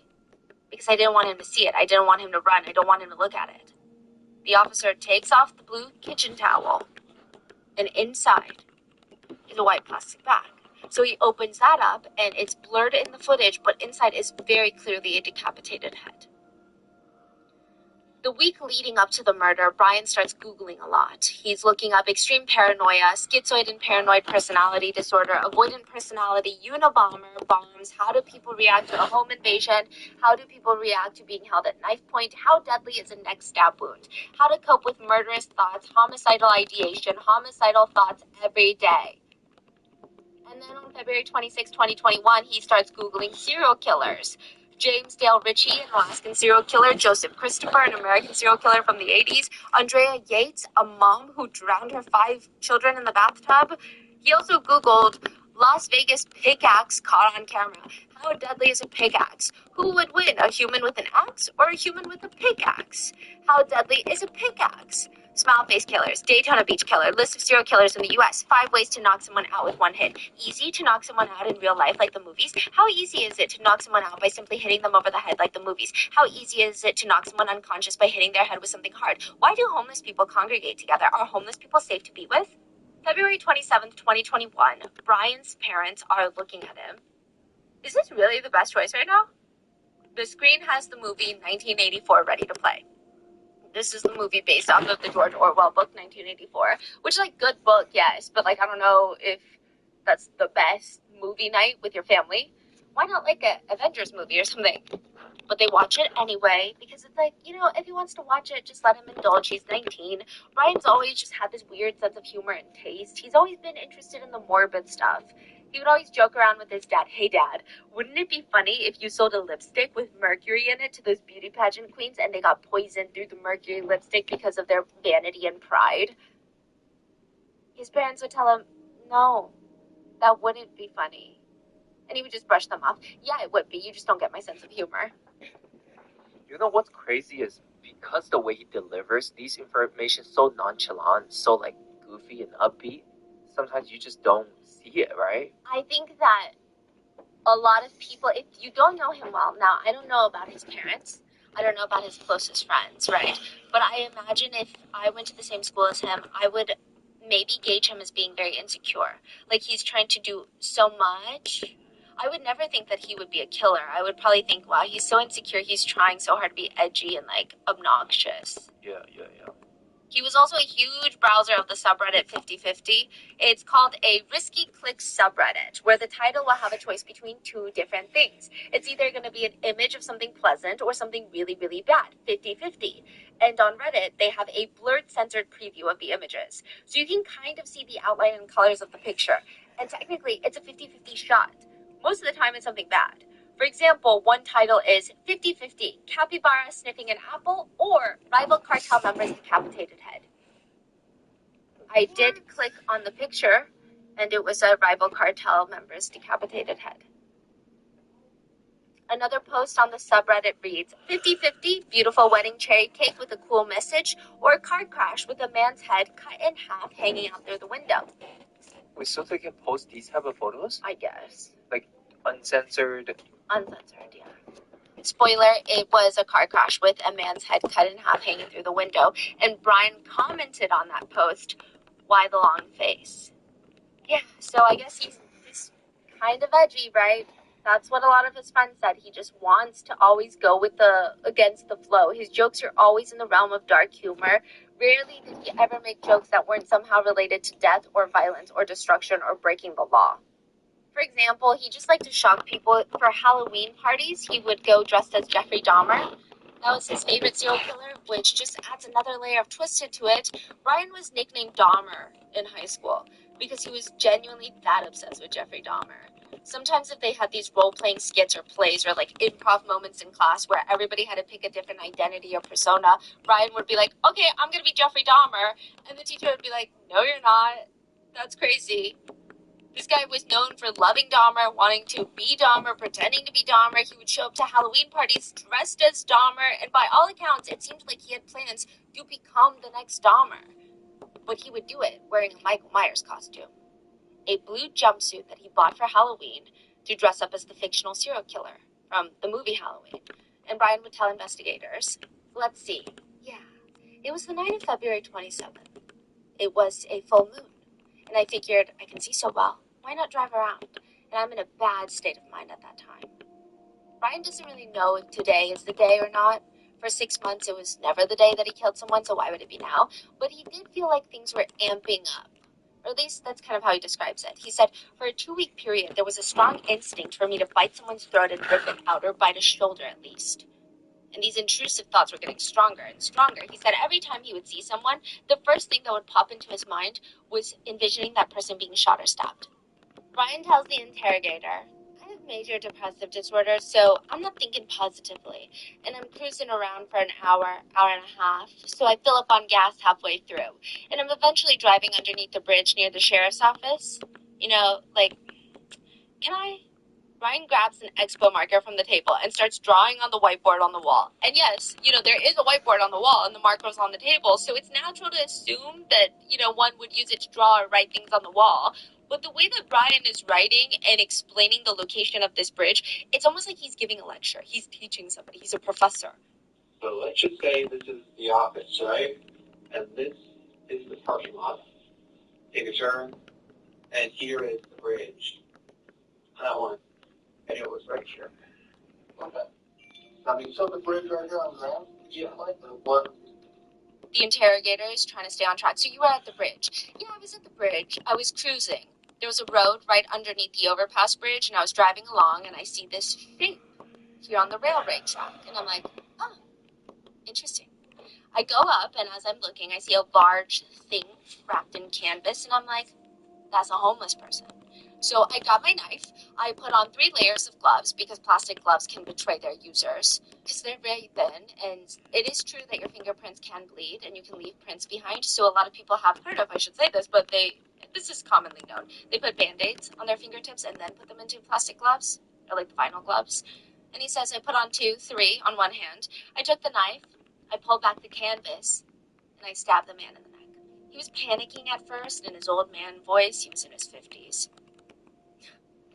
Brian starts chuckling, because he just called the man an old man when he's really only in his 50s. Side note, the victim was actually 69.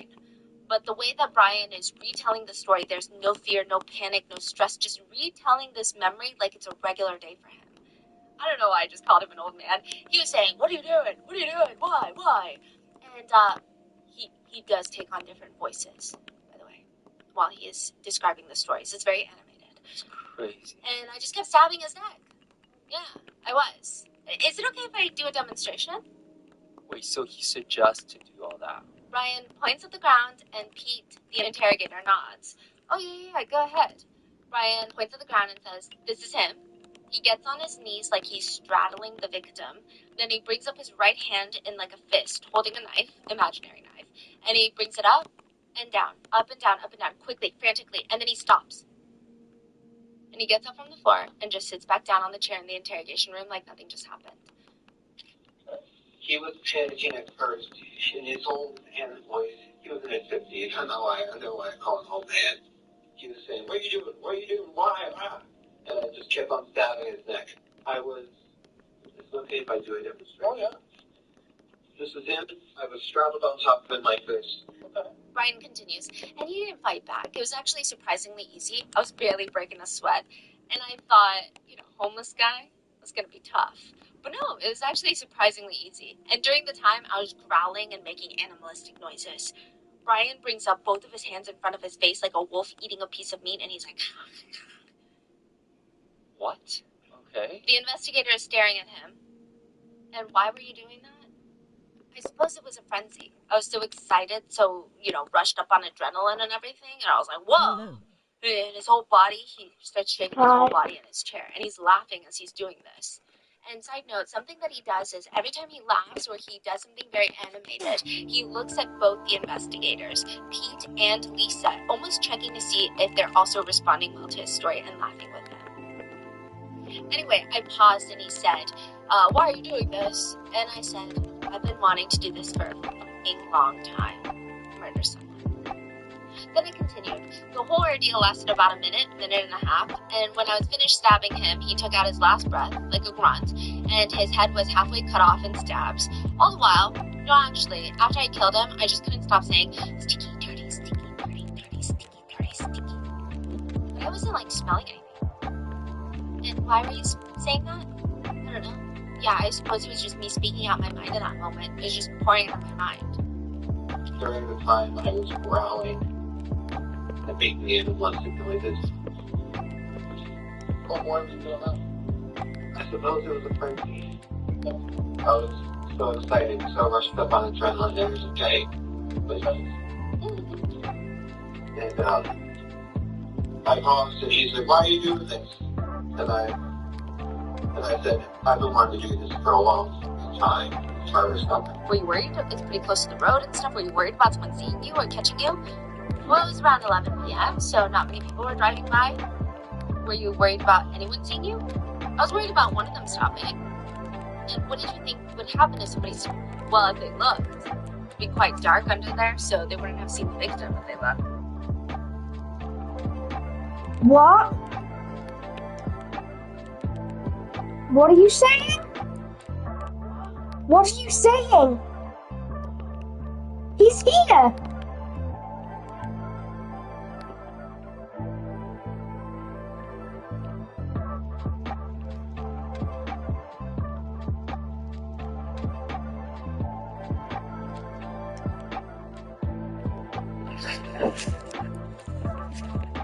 I'm going out for food, so I'm just doing John's food. Right?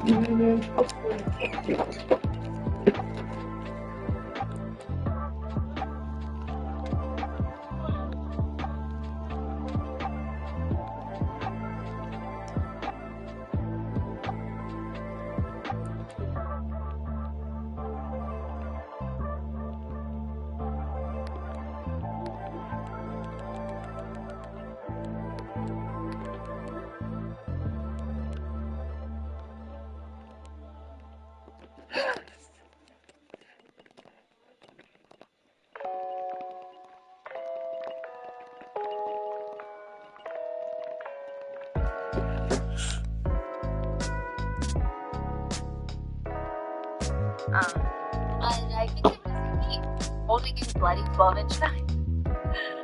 Brian starts smiling and chuckling, giggling at the thought of someone seeing him wearing a blue Michael Myers jumpsuit holding a bloody knife. Yeah, then after that, I took off his clothes, I cut open his belly to see his guts. They're really pink. Oh, sorry, that was morbid. I saw his liver, his large and small intestine, and that's it.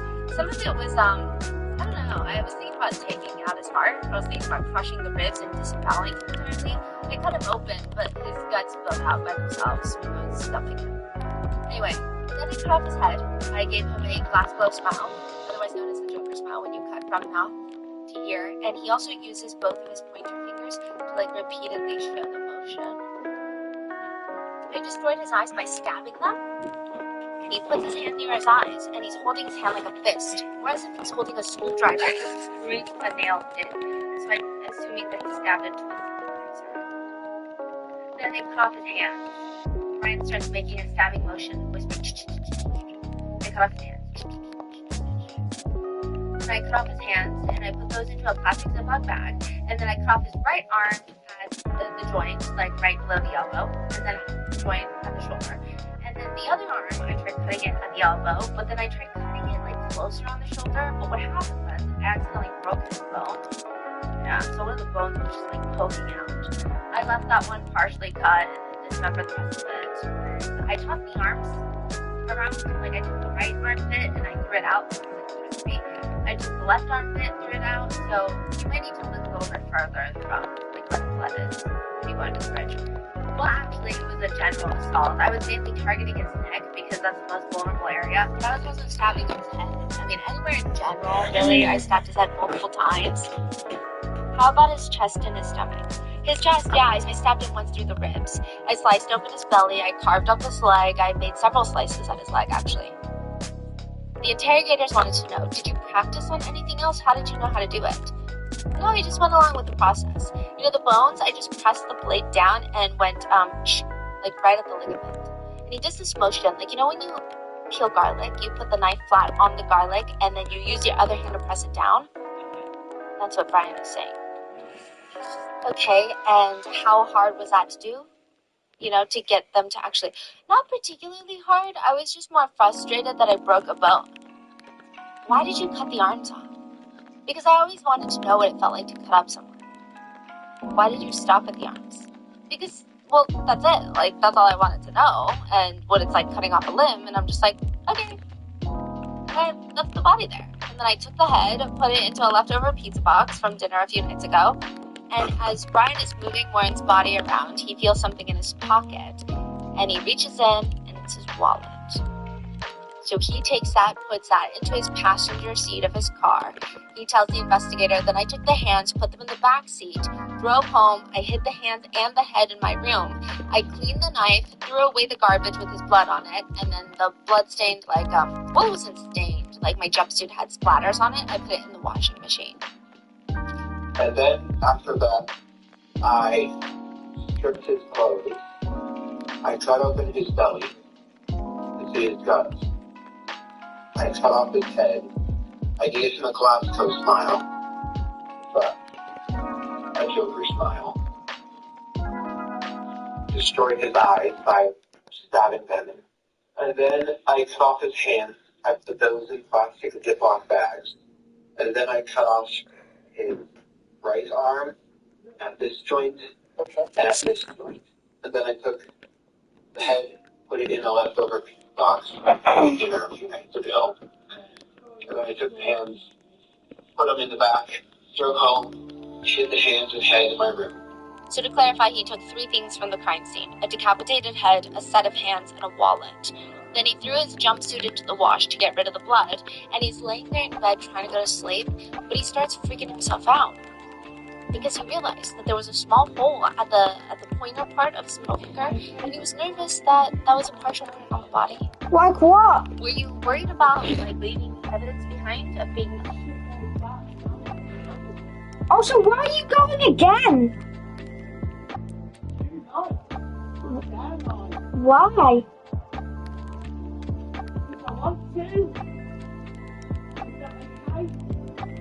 Yeah.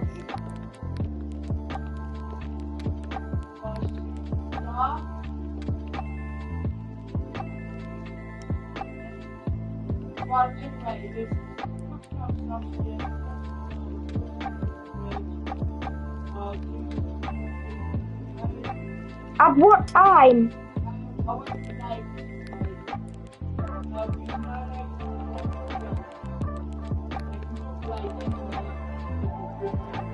How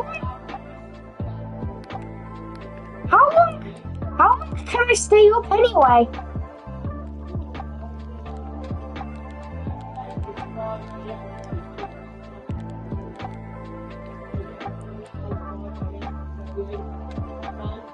Okay.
So you can do like me at the teacher. You finally take the key. Oh, damn! I just want to do it fine to get to the other side. Stuck in a cage till you finally take the key. Oh, damn! I'm free to fly. I get to the other side.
Hot? Oh, totally. He said, so I figured, why not go all the way? I drove back in a different outfit, picked up his body, threw it in my trunk, surprisingly heavy, put it in my trunk, and drove up to the Blue Heron boat ramp. I parked. You know, the ramp is quite steep, and you need to have a four-wheel drive to pull it out of it, and my cart isn't a four-wheel drive. So I pulled in, and I thought because I'm reversing, I could easily drive out. Anyway, so he reverses into the boat ramp, so the trunk is closest to the water, the river. He opens the trunk, pulls out Warren's body. He tells investigators, because I don't want fingerprints on the body, I just try to move the body with my shoes. And then he motions a kicking thing while he's sitting. Like, kind of, it's like a very disrespectful kick, too. Like you're kicking away trash. Yeah, that works successfully. He goes out some part in the river and floats off. God knows where he is now. Would it still be a he if he's dead? Yeah, Asta? Yeah.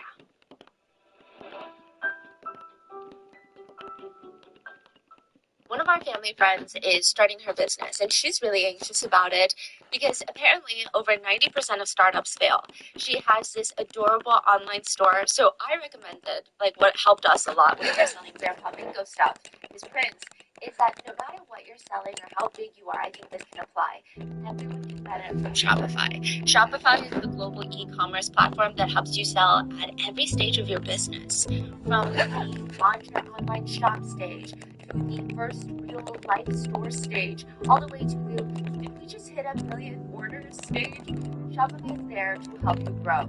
And what I love about Shopify is that it gives you all the tools you need all in one place. So you can sit back, focus on your passion. I mean, Shopify even has these gorgeous templates to help you personalize your online shop.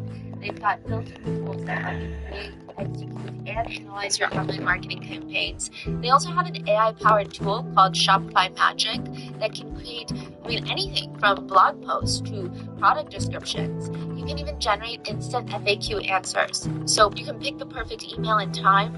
Shopify Magic is great for every Shopify seller. Shopify helps you turn browsers into buyers with the internet's best converting checkout. Or 60% better on other leading e-commerce platforms. Currently, Shopify empowers 10% of all e-commerce in the US. They're behind all brands, Boss, Good, and other side of opportunities and effectiveness. Shopify supports and helps them support your success at this level. With 50% grow with Shopify. Sign up for a $1 per month trial period at Shopify.com/Boston. All What the hell? Shopify.com/Boston now. Shopify.com/Boston.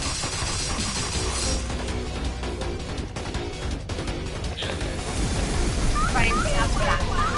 Okay, yeah. Not just for you. That's the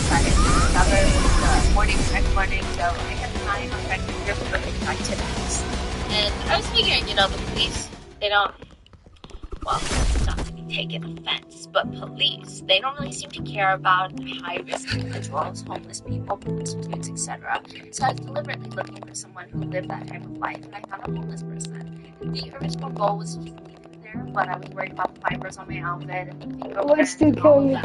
That's where the river idea came from, because a river will wash away a lot of the evidence. Rivers are quite, yeah. But yeah, and when I tried to inevitably drive out, my car didn't come out. My car was stuck. I was putting it into full throttle, and that doesn't work. And it's just, my car doesn't have four-wheel drive. Stupid me. So I put it into low gear, and I need to act faster. I'm gonna die of hypothermia because I'm in the water at this point. And I'm like, this is what I can do. Remember before dying of hypothermia? I want Survivor launched to be and killer. fighting a body, and I'm just like, so I go up the road, and it's like 2 a.m. I have to flag down a car. When does it come by? Maybe 5 minutes. Eventually I notice, and it's an old high school friend. I don't know his last name. Yeah, no, this is wild. But another student from Brian's high school is driving across that area and stops a moment. His name is Kellen, and he's with his grandpa. And he sees Brian freaking out, soaked from the waist down. And Kellen is like, wait, I know this guy. They're not close. They are not friends by any means. Kellen's good friends actually despise Brian. One of them was on the same bus route as Brian and always told Kellen, dude, this guy won't shut up on the bus, and he says the most inappropriate stuff. He's so obnoxious. So it just seems like Brian has a weird reputation, but what's Kellen gonna do? Just drive away because he's annoying? So he pulls over, he tries to call Brian. Apparently Brian has already called his parents to get him, and he's freaking out. Kellen said before Brian's family got there, he just kept pacing around there. I was trying to calm him down. He's just never going to behave, But Brian just refused. He said stop trying to story, but the question is, he said he lost that something part of the river. Still trying to kill me though. So what I did is I feel like I need to get out of the trail. I just felt like I need to get out of my thoughts, and I tell them that I'm stupid. I try to be slow and clarify it. Okay.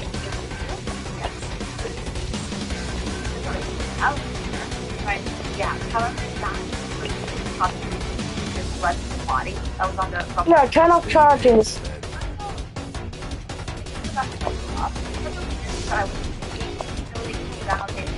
Blood on the bumper. So Brian was thinking that. And then, the police are all thinking, we really need to get it. There is nothing in this wrong. It takes so long. What else are on? Brian gets home, he starts messaging his friends on Discord and texting them about how he totaled his car in the river and he only died from there. Yeah. If they want to know more about the incident,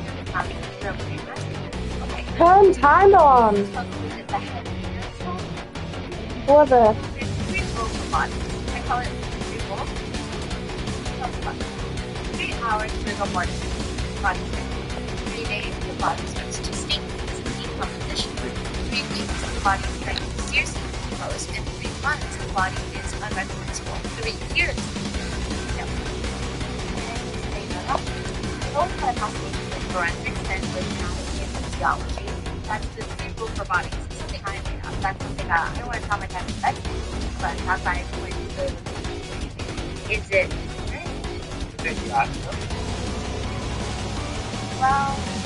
well, minus miles and seconds check.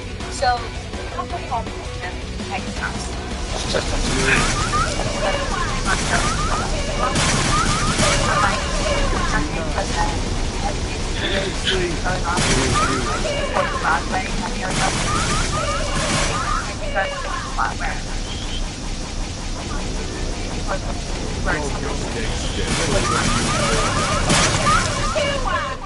You thought of a plan for the past year?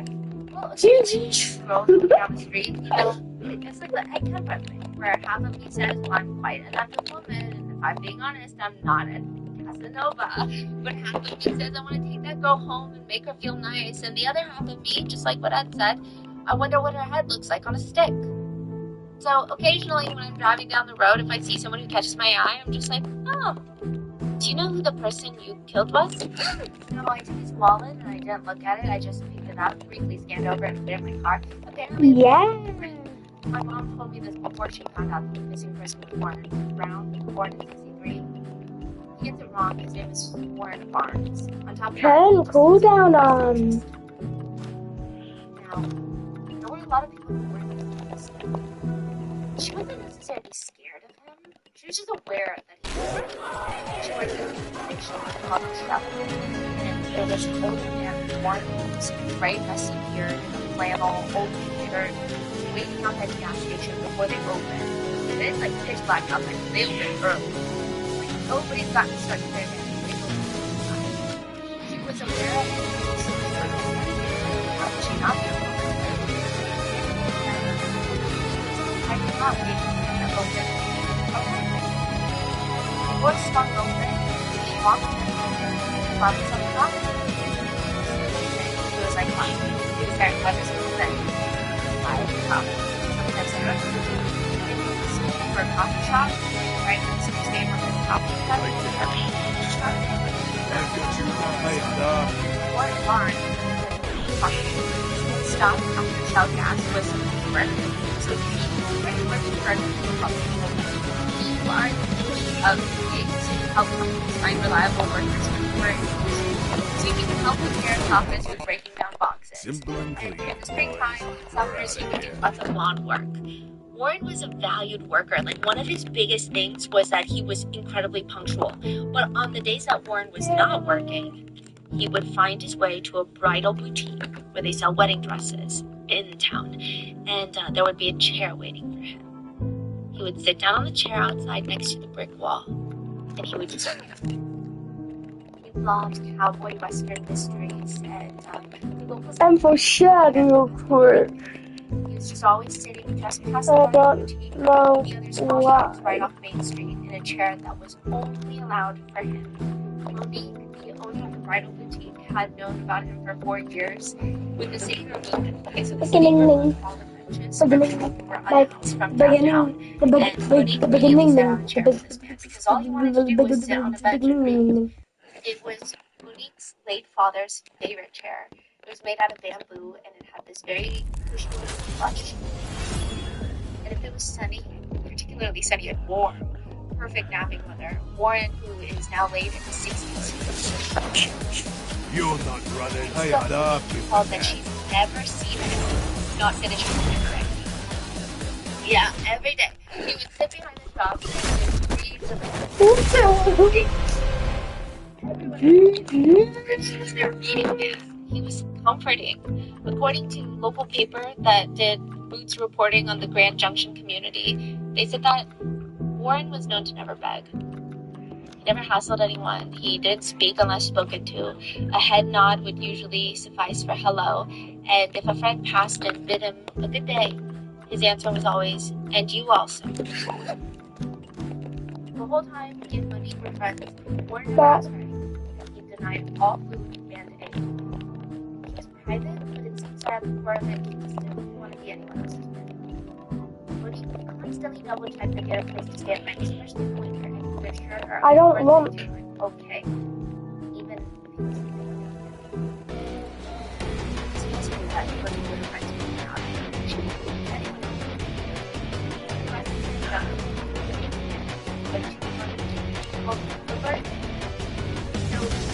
And for down. All the important parts that figure out how to bread. It's just like this. So it's not people that I can figure out what that's so good to go Catholic first. And then you want to warn okay? So when you're coding sound, they put stuff to warn. Well, first. Making the phone fine. In the beginning. In the beginning. In the beginning. In the beginning. In the beginning. In the beginning. Yes. That's the time. So, February 27th. Fuck! First. People suspect he was suspecting more. But that was the last day Warren Barnes was seen alive. Near the end of the interrogation, the officers asked Brian if he enjoyed it. Brian said, I enjoy it. He leans back in his seat as he whispers to himself, It's very clear that he's reliving the murder. There's a long pause as he thinks about it, about 16 seconds. 16 seconds is very long time. Shut. He finally responds, Shut. neutral for the whole I'm not talking today. Shut up. He was also asked if he was inspired by other serial killers like Ted Bundy, Ed Kemper, and the likes, to which he responded, I wasn't necessarily inspired. It was just more of some... Wait, chat. Oh shit.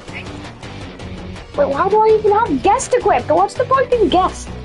Okay, I can block an attack, that's it. Well.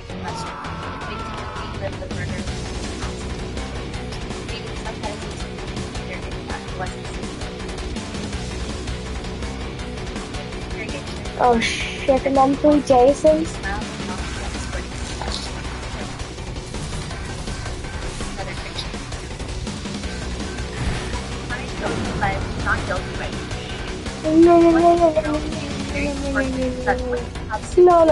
Okay, chat. In Colorado, Chat. was incapable of distinguishing between right from wrong at the time he committed. Now, side note, Brian's attorneys try to do the most so this is going to be tried in the criminal court system. They want you to the court. He was 19 when he committed the crime. He was going to be like, oh, well, he's literally... No, just a few things to note. Brian did mention in the interrogation that's quote. He said, they just said that I had schizo something, whether it was schizophrenia, schizoaffective, schizophrenic, or schizoid disorder. They said that I had something that was schizo. They also said something along the lines of, like, you have symptoms of a schizo disorder. Whichever one that was, they didn't specify, but I was just like, okay, please. They had to ask my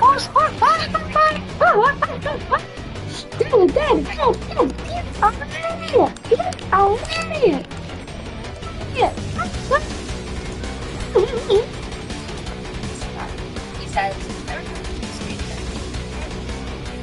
years ago I thought I was obsessed with people. If people wanted to know the birth was just watching the furniture.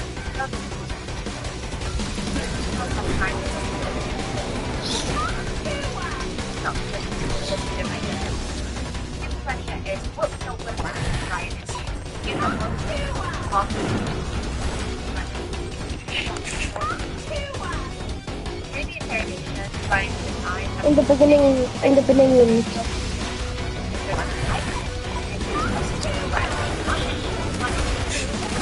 knew I was going to prison for 15 to 20 years. Coming out of prison. Yeah, okay, so this is very interesting because he's actually facing a lot longer than that. It's not like he was even a minor when he committed the crime, so I don't know where he got that bold guesstimate of 15 to 20 years. Very strange. It's also argued that Brian was on a very low dose of antidepressants, but a few months before the murder took place in February 2021. His dosage was high. Well, when Brian's doctor they stated that Brian was zero psychosis, hallucinations, paranoia, and he never spoke of hurting himself or anybody else for that matter. Brian's family doctor saw Brian 3 days before the murder. He had a boil under his right arm. And he did not know or pick up on any strange behavior from Brian. The doctor stated definitely not psychotic the first was 3 days before the murder. Mary Brian Sr. dead from his are broken and sad. So their son killed himself. When they were first brought to the station, the day they happened, Terry's mom sits down and she's a rat.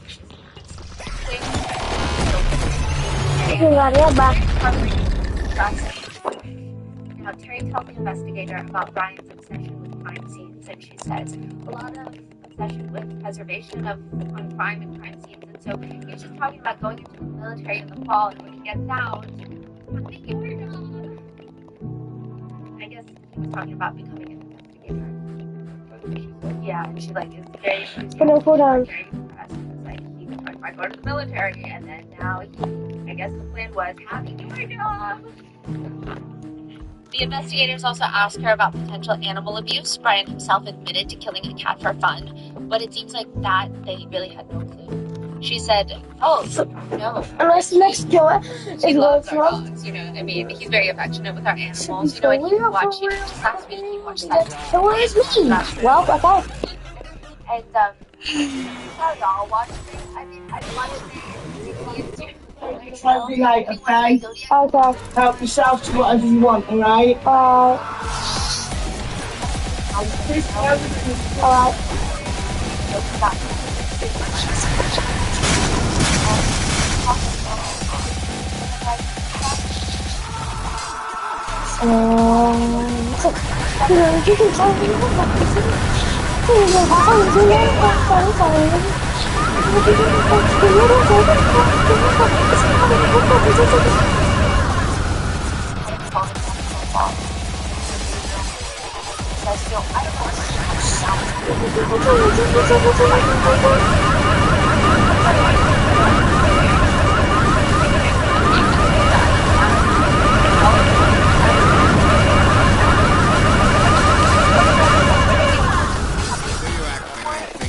What?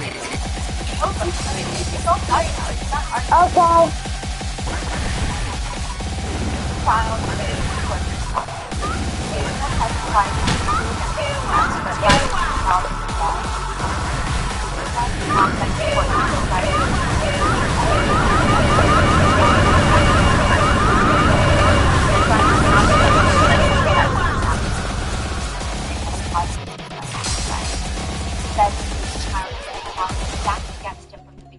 A child who was loved, a child who was prayed for, a child who struggled for his expression. Brian, there are other with Brian. I mean, I don't think anyone expects them to know what day he's going to do something or that he's going to murder and decapitate a man, but it's very clear that his behavior was only escalating. Brian's history teacher apparently said he weren't obviously the only class that was having issues with him, and his mom just brushed it off. A friend of Brian's mom said people carried the mom child to the school unfairly targeting her son. She said Carrie had this binder of all the conflicts that she had with the school district. So apparently she said that, you know, when Brian was younger, he was bullied a lot and the school district did nothing about it. But later Brian is now having behavior issues from his probably bullying. So he gets labeled as a bad guy. You've been the mission.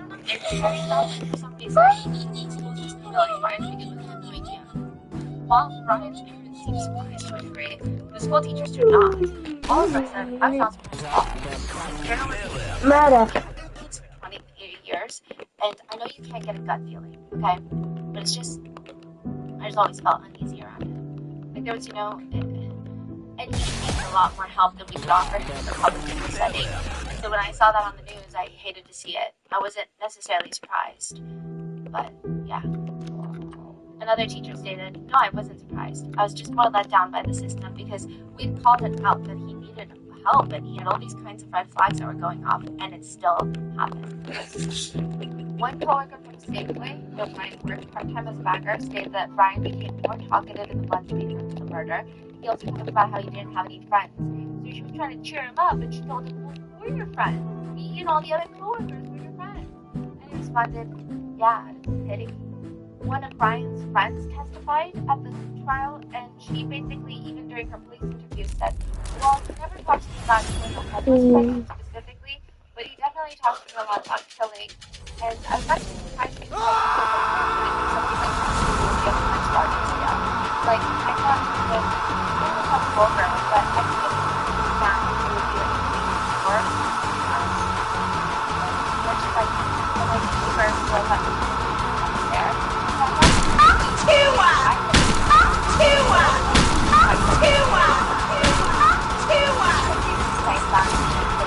Dr. Classified himself now after the murder. He responded, yeah, it didn't happen.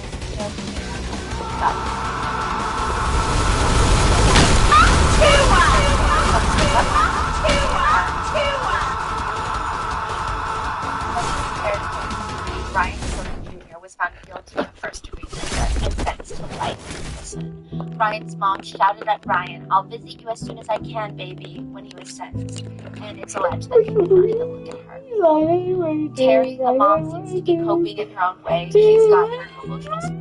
And it's amazing. I don't know how she does this, but she's started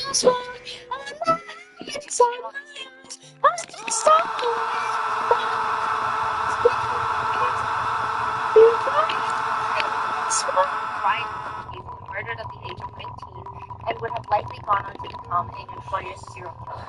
These are Terry's words. Terry's story.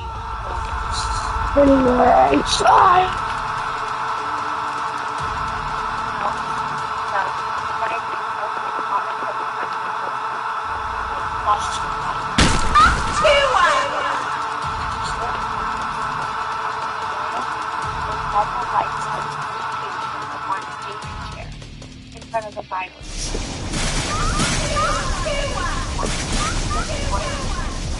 So they all and everything wrote.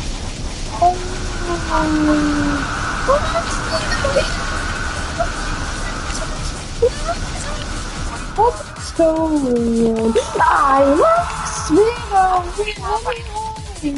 I must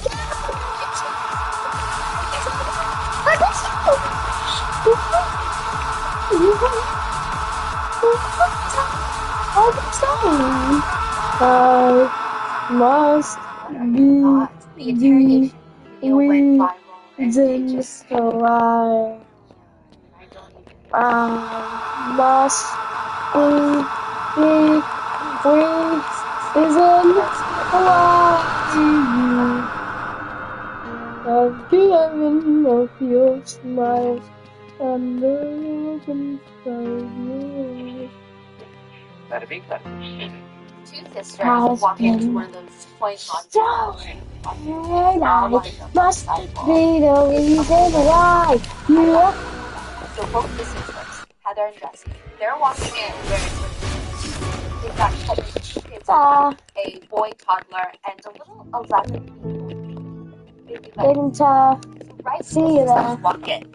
These sisters, they're on a mission. They already had the clothes in the washer. They got to move them to the dryer. They have clothes in the dryer that they have to take out and fold. I mean, it's a whole system that they've got going. Jessie is holding on to her little nephew, the toddler. She's swinging him around carefully, trying to cheer him up, while baby Benson is deep in his sleep in the car seat. It's a little bit cold, it's a little bit gloomy outside, and they're doing chores. It's not the most fun activity, but everyone's trying to have a good time. Until everything changes. Jessie, the sister, and the aunt to the babies, she stops folding the clothes, and she just keeps moving her baby's over We're been asleep the whole car ride to the laundromat. He's been asleep since they got here. He listens closely, and she pauses for a second. Wait, he looks. I mean, why are his lips so blue? How does he look? Heather, the mom, walks over, and not only are her son, baby Benson's lips blue, they look strangely like they're stuck together, like someone put super glue and pressed his lips together. They look dry. Her face is this pale, ghostly color. She pulls him out of the car seat and I'm sticking to the touch. There's CCTV footage of this, and Jessie is running to pick up her older nephew, the toddler, into her arms. Her phone is already up to her ear. She's calling 911.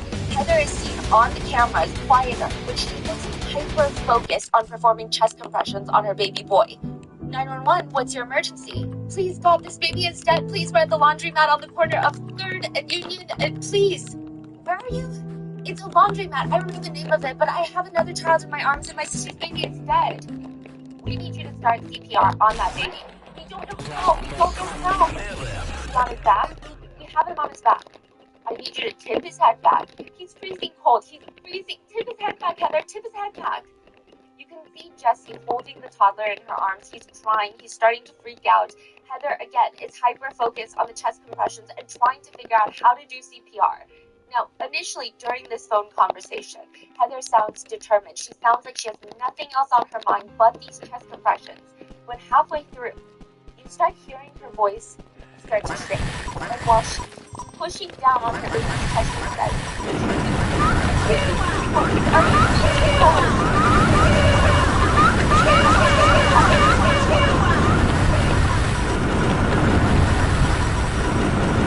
Someone starts crying, and the 911 operator keeps telling her, keep the concussion ticket.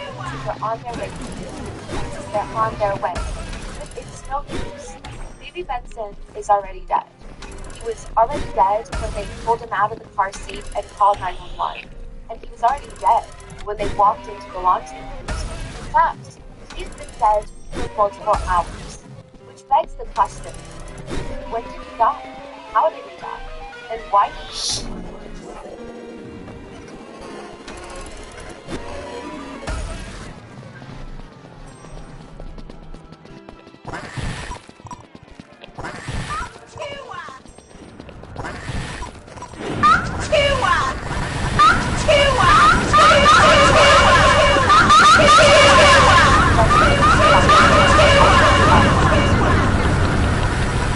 They are a volunteer-based and provide free medical care and humanitarian needs to thousands of injured and this episode's partnership has also made it possible to support Rock Music's growing team, and we would also like to thank all listeners for your continued support as we work to push the out. As always, full show notes are available at RottenPicklePodcast.com. Some of our intense themes in today's episode include mentions of CA. If that is go best, I was doing that. With that being said, let's get into it. There's a woman named Marissa, and she's got a lot of boyfriends. That's her thing. She is a time machine. She's so good at this. She will take a letter that one of her boyfriends sends her with multiple pages of graphic fantasies of what he wants to do to her again, how they're gonna make love, and she will take that letter, read it fully through, change the POV, rewrite it in her handwriting with the same plot.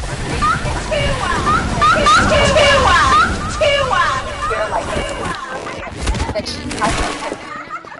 Wait, so boyfriend writes fantasy that he wants to do to her. Boyfriend one writes her a fantasy that he wants to do to her.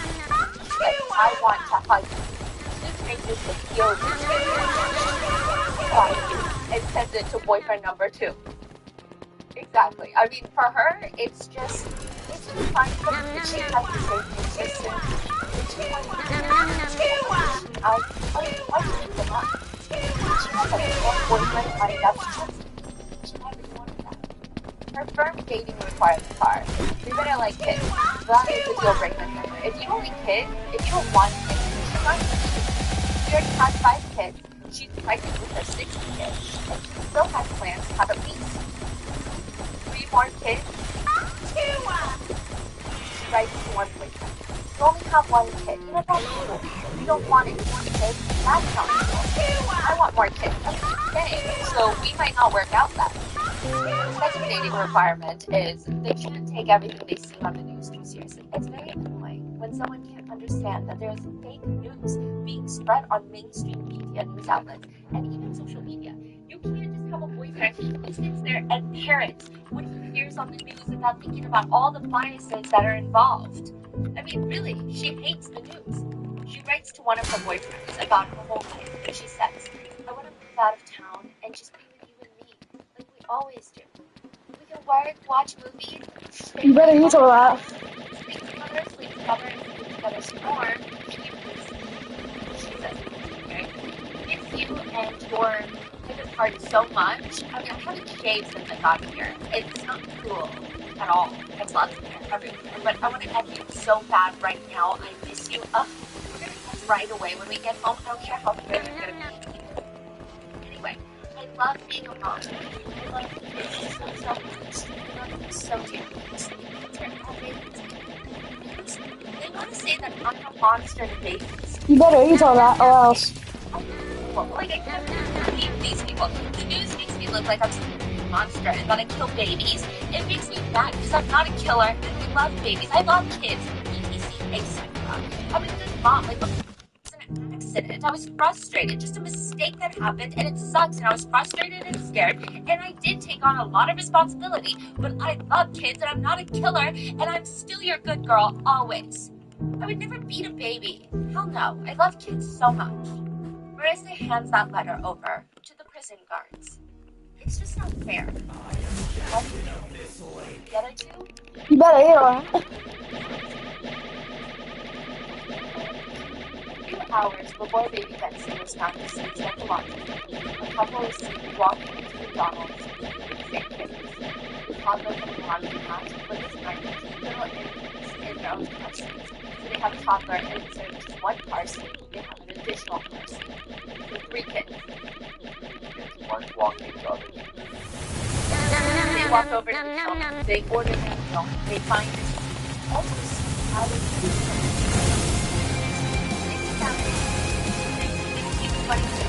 they're done with their meal and they head back out to their car.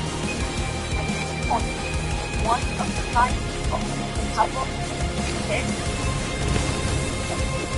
when they had just arrived, their argument was removed.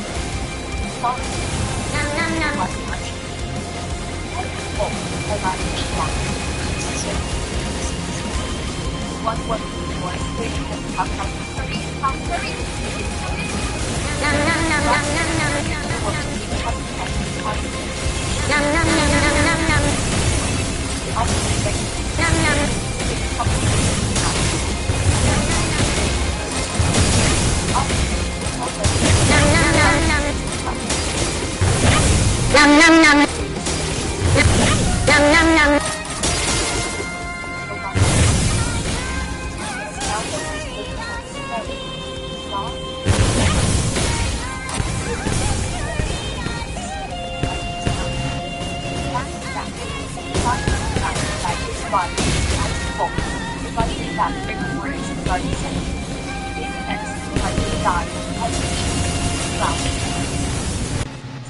Another detail the police noted was when baby Benson was laying on the laundromat table, his legs were not falling onto the table because they were bent, like he was still inside the car seat.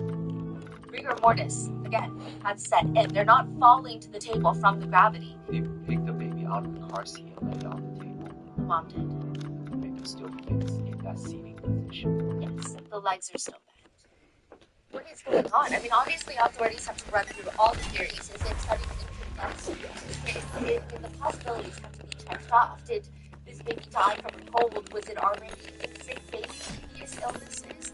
I mean, they also have to confirm with the hospitals and the mom, but baby Benson was in the NICU maybe once for a high fever, but that was right when he was born. He's been a very healthy baby since then.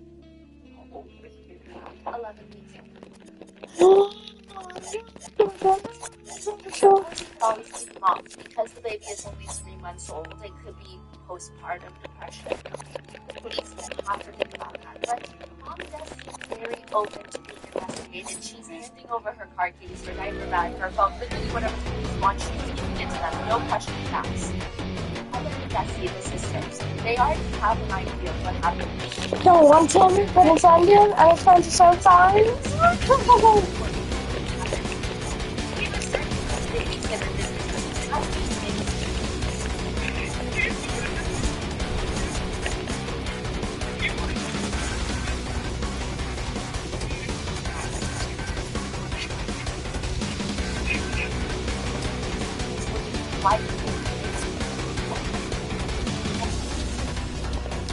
But she was scared. The babysitter never has a boyfriend, so we go inside the car seat together. Their car seats are all out. It's waiting for me. On their porch start the baby wasn't going to their on where it's off. They don't know. They really keep rushing them out in the car.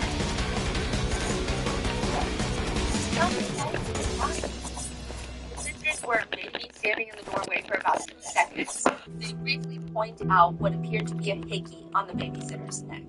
Heather states she did not see this hickey when she dropped off her kids. So this is very alarming because you're supposed to be babysitting. Why do you have a new hickey?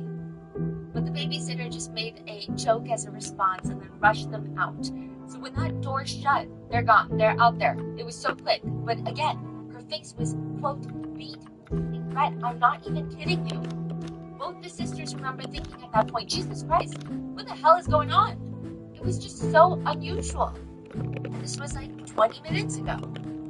So when they saw her face being red, are they assuming that she's nervous red, or she's like exercising red? Or... Nervous, but she wants something. That's how they describe her.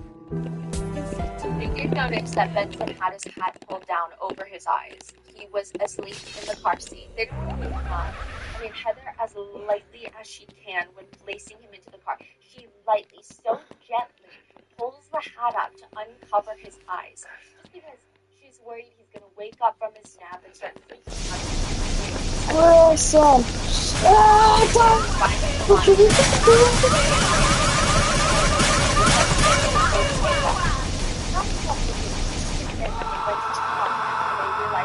Body.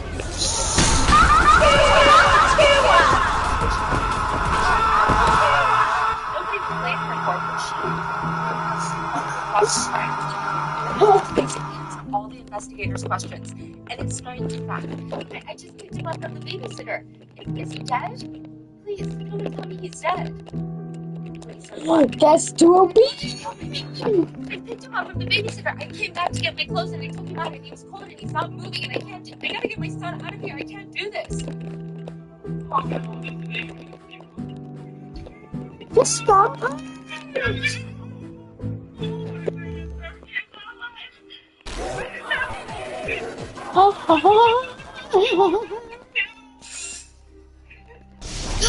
So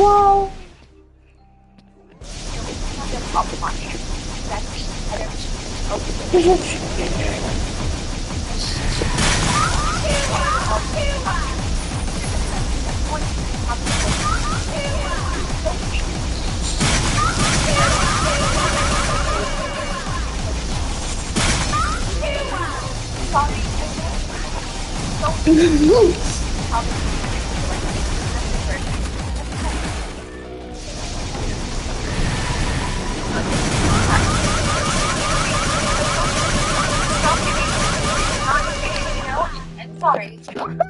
What did she say? The name of the business? In that moment, they smell their hearts sink. They don't show it. They don't even speak of it. Not even on the inside of these officers, they're panicking. And the officers are quite familiar with her. And the fact that she we're heavy children. One officer turns to her partner far enough away from Heather and her sister so that they cannot hear. He goes through CT scanners to make sure he's covered. That's the end. This is the third incident that's gotten her in her care. She's been responsible. I'm so good. This is both. I'm next. Men, stand your ground. So she had previously killed 2 babies? Injured. Injured 2 babies. Marissa, the babysitter, had done this before. The detectives drive up to the hotel at 4 in the morning, so this is hours after the laundromat situation. I mean, it's a great but it's giant pool. Each hotel floor has a hallway with a railing that overlooks the pool in the center. So once you exit your room, I'm sure the smell of chlorine is possible. And you hear water splashing. It's very different. These aren't here for the pool. They're here for Marissa and her long-term boyfriend, Matt. That's who's checked into room 214. Stop running. Marissa, we know you're in here. Open the door. We're not going away, Marissa. Open the door. Marissa, you are finally open, and it's Marissa's shirtless boyfriend. The father standing at the door, and there are 3 police officers standing in front of him at 4 in the morning, and he looks more angry than confused. Looking at him, is Marissa here? What do you do? The officers walk into the room. They're scanning the walls, the counter surfaces, anything for any weapons, anything that could be used against them. Wait, does the police know him too? Yes. The fact that they addressed him by first name. They've got a baby, maybe 8 months older than Benson, laying in a crib in the room. Cooperate with us, okay? We're gonna explain everything to you. Charge.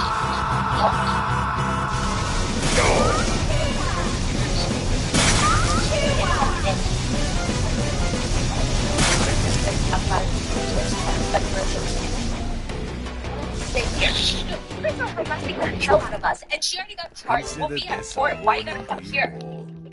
Well, because we need to talk to her about something new. Something new?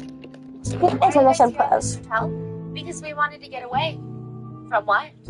Everything. Is it against the law to stay in a hotel room tonight? I'm too strong. In Skip the it, body cam please. footage, you don't see Marissa in the room. You see Adam standing.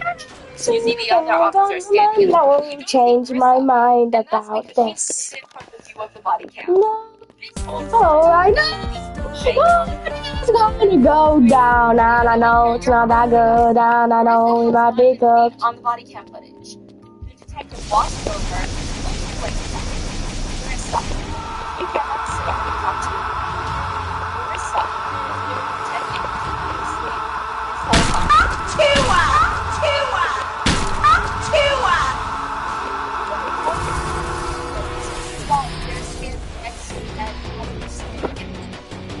They've been banging on the door for 10 minutes. They're standing, literally looking down at Marissa, and she's pretending to listen. Marissa and Adam are separated to be questioned by police, because technically they are the last ones to see that it's no fun. And if anyone knows something, it's going to be them. Or would you like to talk? You want to fucking you know, didn't stop this work. Fucking morning. Yeah. I'd like to listen to too. Detective Holt and Captain Brent take Marissa out into the hallway. Adam is in the hotel room with another officer. 3 officers got you. So the police look like, hey, get up. Yeah. She gets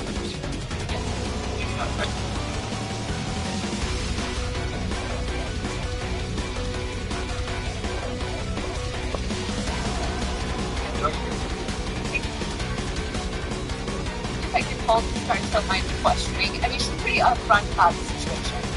It's about all the on details of the interrogation. Marissa, this is a very important conversation we're about to have, okay? Tell me about taking care of him tonight. Oh, I was just watching him. That's fine. That's about it. Did you feed him?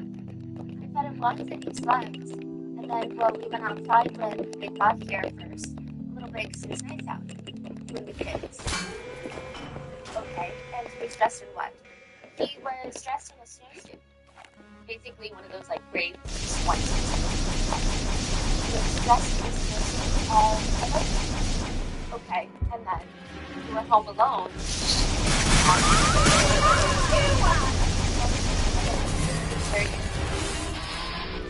Where was he at? Okay, and then what did you guys do after that, after Adam got home? He went out to eat after the fact. Where did you go? McDonald's? Which one? The one over by the courthouse? Inside or a drive-thru? Inside. Okay, and how long did you stay there?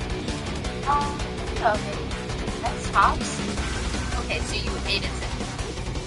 You were able to finish your meal. Okay. Okay, and then what happens? Did you come straight home after McDonald's? Only place you went outside the house was McDonald's. Then came straight home. Did anything significant happen? No, something weird to see. No. Based on Rob's whole line of questioning, that's how it starts. It's a little weird that Marissa doesn't immediately ask what's wrong with baby Benson. Why are the police questioning her at this hotel? When they initially take Marissa out into the hallway, they just tell her they're having an important conversation about baby Benson. She doesn't ask, is he okay? What happened? What's going on? Is everything alright? She's just like, he was fine when I was taking care of him. Which is very odd.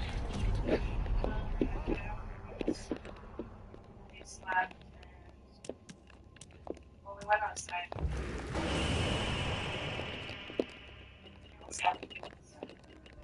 Oh, she starts asking, what do you baby. So tell me about taking care of Benson today. Again, I was watching and everything's fine. Marissa has her arms crossed, her lips are in this tight fit line, like her pointing downward. She's frowning. I personally try not to do much body language theories and analysis. I'm scared.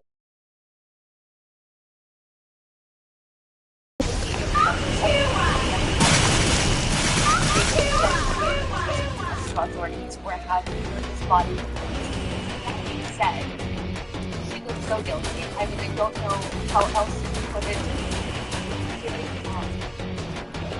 Especially someone who is basically alive. Verified with the expert house stated that arms crossed, big tight lips, backwards, tight expression on discomfort and frustration. It's not a very normal response to hearing news like this. If you were truly innocent and you hear that a baby in your care is now injured or something happened, you would not be uncomfortable and frustrated. You would be concerned, worried, anxious. Marissa responds, no, nothing significant happened. We came home after McDonald's. We put a movie in. Then, I don't know how long it was after, but Heather called and she's like, I'm putting my clothes in the dryer and I'll be there in... Okay, so did you get ready or did you be there? I thought it was ready and I left it in the car seat. How long did it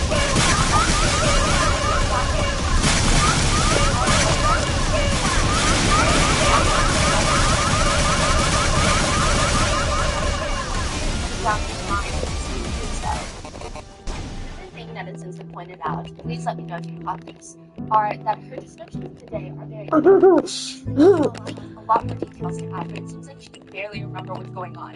And there's only about 3 to 4 activities that she listed up and through the day. There's also no person or reaction in any activity. There's no, we went to McDonald's because the toddler was hungry. We kept saying we wanted chicken nuggets, so we went to McDonald's. You could almost replace anybody in these activities.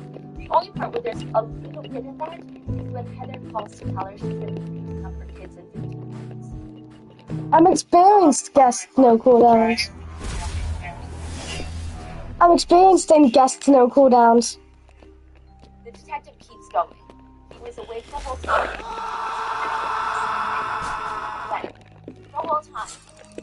The whole time you babysat him.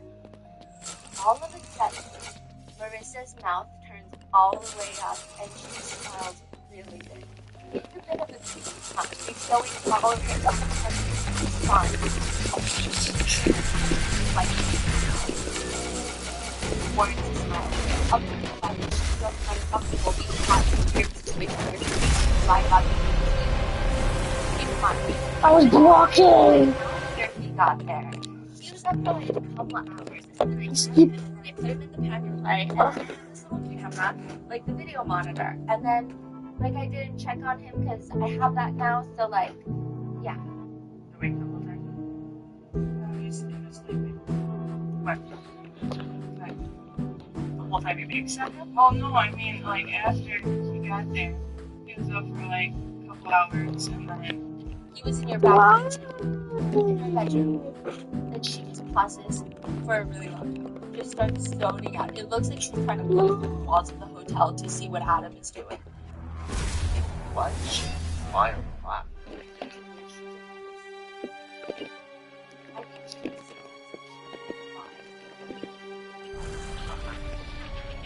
I almost feel like it's her way of trying to she's just zoning out, and the police ask her, are you okay? And she's smiling. And he's like, hi, that's the big story. Turn off that phone.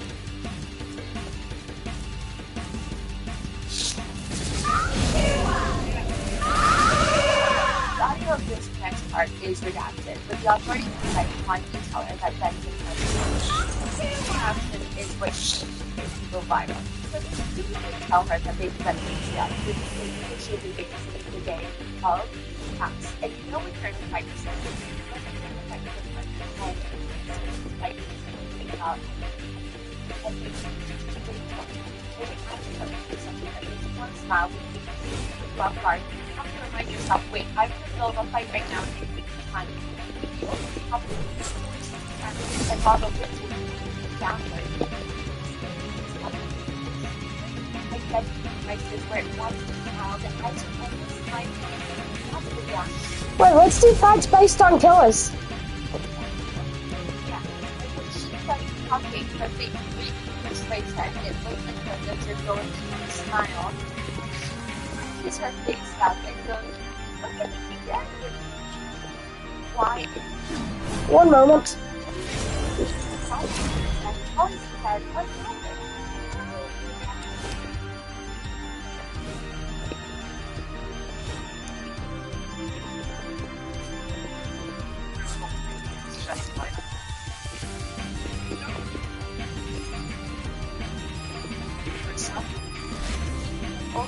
Like, all kill her at once to heal.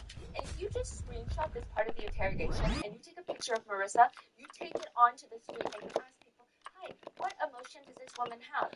They would say carefree, happy, someone who just was told a joke. Her smile lines are out. She's literally smiling. And it's not like this uncomfortable smile either. It's like a genuine smile. Then she opens her mouth with her lips still upturned in that creepy smile. And she squeezes her eyes closed like a 10-year-old and starts making a strange crying noise. And I need you to tell me what happened. So for the audio listeners, I think the best way to describe what she looks like is Gollum from The Lord of the Rings. The character. I'm not sure how to describe it more. The one that's like, my precious. He just keeps smiling, and it's like this creepy smile, and just like the way that her hair is tied, everything is very Gollum. And the strangest part is, again, body language. When someone starts crying, it's usually a full body experience. Especially devastating news like this isn't just about finding out that a random passerby died in a hotel room 1 floor down. This is a child that you babysit regularly. There should be other movements in her body when she squeezes her eyes shut to cry. I mean, perhaps a hand to the face, hand to the chest, to her stomach. But it's like the rest of her body freezes. In fact, she has her arm up against one of the railings. She's like leaned with her elbow on the railing. And she just starts squeezing her eyes together. Cry. Yes, and it's like her whole body freezes. She uses all of her energy to focus on squeezing out a tear that won't come out, and she almost doesn't want to cover her face so the police can see her cry. She finally moves one hand to an eye, and it's this strange visual. Why is he dead? We were hoping that you could shed some light on that. I don't know what happened. This is the most important conversation I will ever have in your life. I'm telling you. No, you're not telling me. You didn't tell me last time, and you're not telling me now, and I need you to tell me the truth. Heather deserves to know what happened. I know. At one point, she turns her face against the pole and tells her in this shaky voice, like shaky, as if she's so distraught, I'm telling you the truth. Detective Holtz does not care, and she responds, you are not. And instantly, Marissa's face goes from scrunched up and emotional and crying and shaking. I'm telling you the truth. Her face looks emotionless and her eyebrows are raised, and she goes, I am.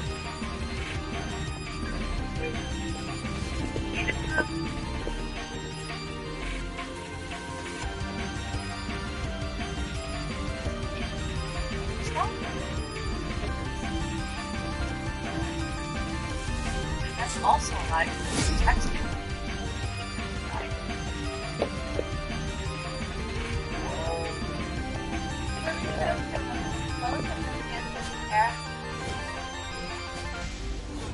No, it's not.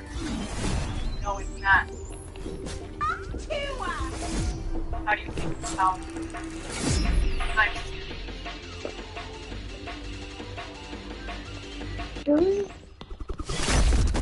No! I am the most indecisive person ever. If you ask me what I want for dinner, my immediate response is, you pick. If I'm forced to pick dinner with a group of friends, I'm going to overthink every little thing. I'm considering whether my friends have any allergies, Well, restrictions, really? if they have any cuisines that they don't even like, or what they ate yesterday. Because do you want Italian or Korean food 2 days in a row? The same goes with choosing outfits for special occasions. Now, you put me in any situation where I have to Whoa. do anything, and I would probably struggle. But there was one decision that I made with no hesitation. situation because when I started my online store, I knew what I wanted to use, and it's just so easy. There's no hesitation when you work with Shopify. Shopify is the global commerce platform that helps you sell at every stage of your business, whether that's from the launch your online shop stage. It's supposed to be fights based on killer. We just the order stage. Shopify is there to help you grow. It doesn't matter if you're selling handmade bath bombs or your own custom jewelry because Shopify helps you sell everywhere. From their all-in-one e-commerce platform to their in-person POS system, wherever and whatever you're selling, Shopify's got you covered. Shopify helps you secure more sales by turning your browsers into buyers with the internet's best converting checkout. 6% better on average compared to other e-commerce platforms. It even makes selling to the user, all thanks to Shopify Magic, your AI-powered call start. It helps you generate product descriptions Based on email response to you and killer. Shopify can get it done. Beat Shopify with you and from the first store in this easiest, best, no quicker decision I've ever made. 25% of all e-commerce in the US uses Shopify. They're the global force to bring brands like Not random killers. size across 175 countries. I bet. Spread your success in every sector. Because businesses that grow with Shopify. Sign up for a $1 per month trial period at shopify.com/rotten, all lowercase. Go to shopify.com/rotten now to grow your business no matter what stage you're in. Shopify.com/rotten.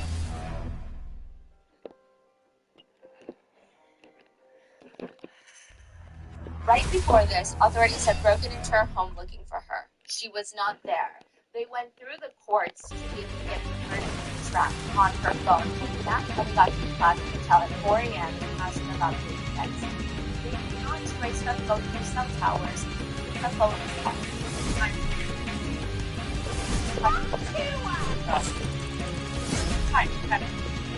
There's some question about the child and infant now one that one that might be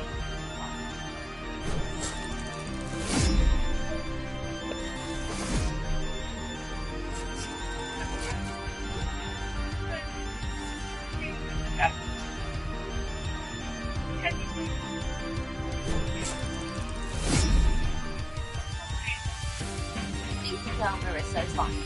It's like they knew she was lying 2 months ago. The secret report. A little 11-month-old girl was with her babysitter and she was a skull fracture, as well as a potential brain injury. She told me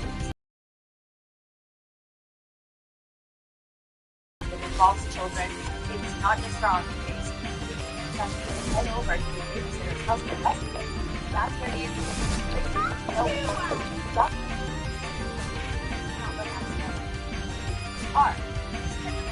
situation probably could like laid up by the probably and the knocks on the door to the babysitter's apartment, and a man named Adam opens the door. He says his girlfriend Marissa isn't home right now, but she's gonna be home soon. The house, where every single surface of this home is covered in some sort of big backlog signage. I mean, above the door frame.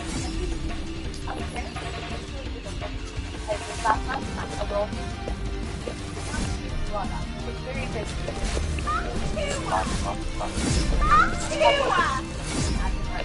The black glove. Yeah, it's not very well done. It looks very busy. I mean, imagine a order, but instead of a little figurine, this sign on the floor in a pile. All over it. Every surface. Detective Holmes looks around while asking Adam about things. She states, yeah, the little girl that Marissa was babysitting had fallen off the couch. Detective Holmes asks, Adam, when you say the child fell off the couch, this is one of those people that I mean. She retorted she's violent because her kids got taken away, where she was kept back with bone. And the only way we got her to go to the clinic and get clean, and she's been clean for 4 years now, is we told her that we were going to sign her into rehab if she didn't want to force her to get put there. She's going to get clean. That's fair enough. She knows she can lie to me, and I mean, whenever she takes a look at it, we have other people that she watched before, you know. She walks over to the little child and looks at her. Other people get put into the living room down on the ground, all over the floor. Telling the authorities that Marissa was very negligent when she's babysitting. He goes on to explain that Marissa had just been living in the house for 3 seconds, went to the bathroom, and she picked up her pants. She does fine. She rushes out and they don't hurt her. I think that's kind of annoying that the father of the girl would even report this in the first place.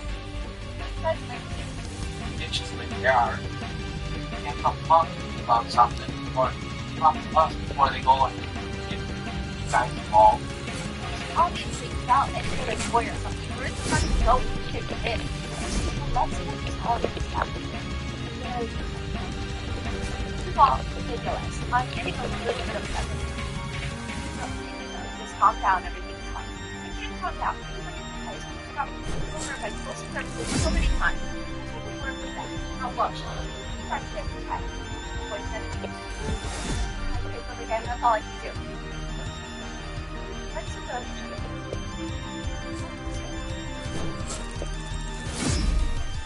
I just hear someone at the front door. The door swings open and Marissa walks in. She walks into the kitchen, right past the detective and social workers. Does not say hi, doesn't really acknowledge them, walks right past that. Eventually she does come back out and the authorities start pressing her again. So she's always like that kind of thing. No, it's like, let me pretend I'm not. Let me pretend they're not there. Not here. I was babysitting. She went to bed like 10 minutes, and then I was like doing dishes, heard her screaming, and then stopped doing dishes, and she fell off the couch and then the kitchen.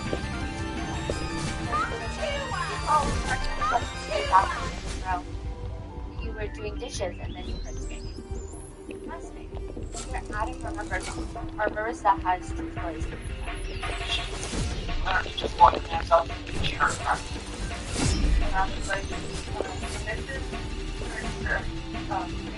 Was she in the bathroom just pulling up the pants, or was she doing the dishes? She was rolled off and stopped doing the dishes, and then she locked the door. All of she had to left her. She has dishes, and she had to oil. Like the kid goes out, and she's like, "What's the oil?"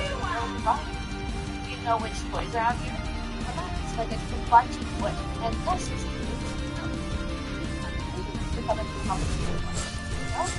as far as the child being here? No. Are you sure about that? We talked to you about a year ago for a child that was injured that sustained a skull fracture. A year ago, the child in Marissa's care sustained a skull fracture. To the point where she had all 4 of her children taken. Their parental rights were terminated, which means there must have been enough evidence of the very first incident of that skull fracture that it was not an incident any human would report. The state does not like to delete parental rights to give context. It's very difficult for a child being context. That is the parent is still legally the parent. They can the state can say, I disclosed the said I had, and get rid of that. They can also do with their children a full termination of parental rights. The parent loses all rights to the kid forever. The parent has no control over any relationship regarding the child no longer the parent or guardian. The child becomes legally, quote, free for adoption. Right? Your turn. But, now, if they, social services, have no control on another child, of this child that is now in this house, we want to take away that child too.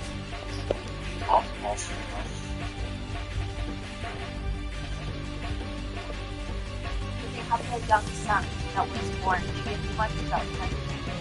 And versus which is working to babysit. After she had 4 kids taken from her, and now one of the children has a exact chemistry, and now it's starting to fix them. But clearly, it's not. It's all. Has anything like this ever come up with you before? No. Child being injured. Are you sure about that? Did you talk to her about a year ago for a child that had that skull fracture? You would provide care for her. What? But I didn't have a child abuse, so nothing. I have 5 kids, so like I said, I love it. I don't think you have to. I was kids. Right, and nobody can beat anybody for something. whatever. It's like that's nothing. I mean, I'm so hard at nothing. What did you tell her that they understand? Investigation into child abuse is being a woman behind the relatives to take care of their son when they have custody. Have you heard of it was fine.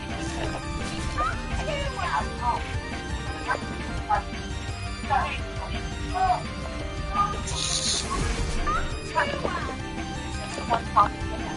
Stop because your dad is helping investigation over. My dad cannot watch it. You guys can leave. You need to leave. Adam picks up their son, who's crying. He's starting to walk out with the baby, and the officer tells him to not leave his head. Watch this. I'm not leaving that child.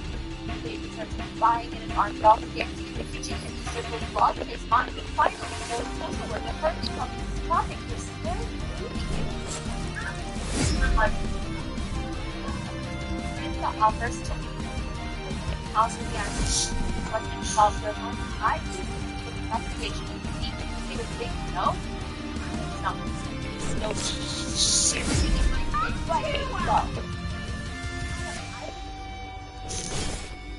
You need to leave. No, because then they're gonna take it.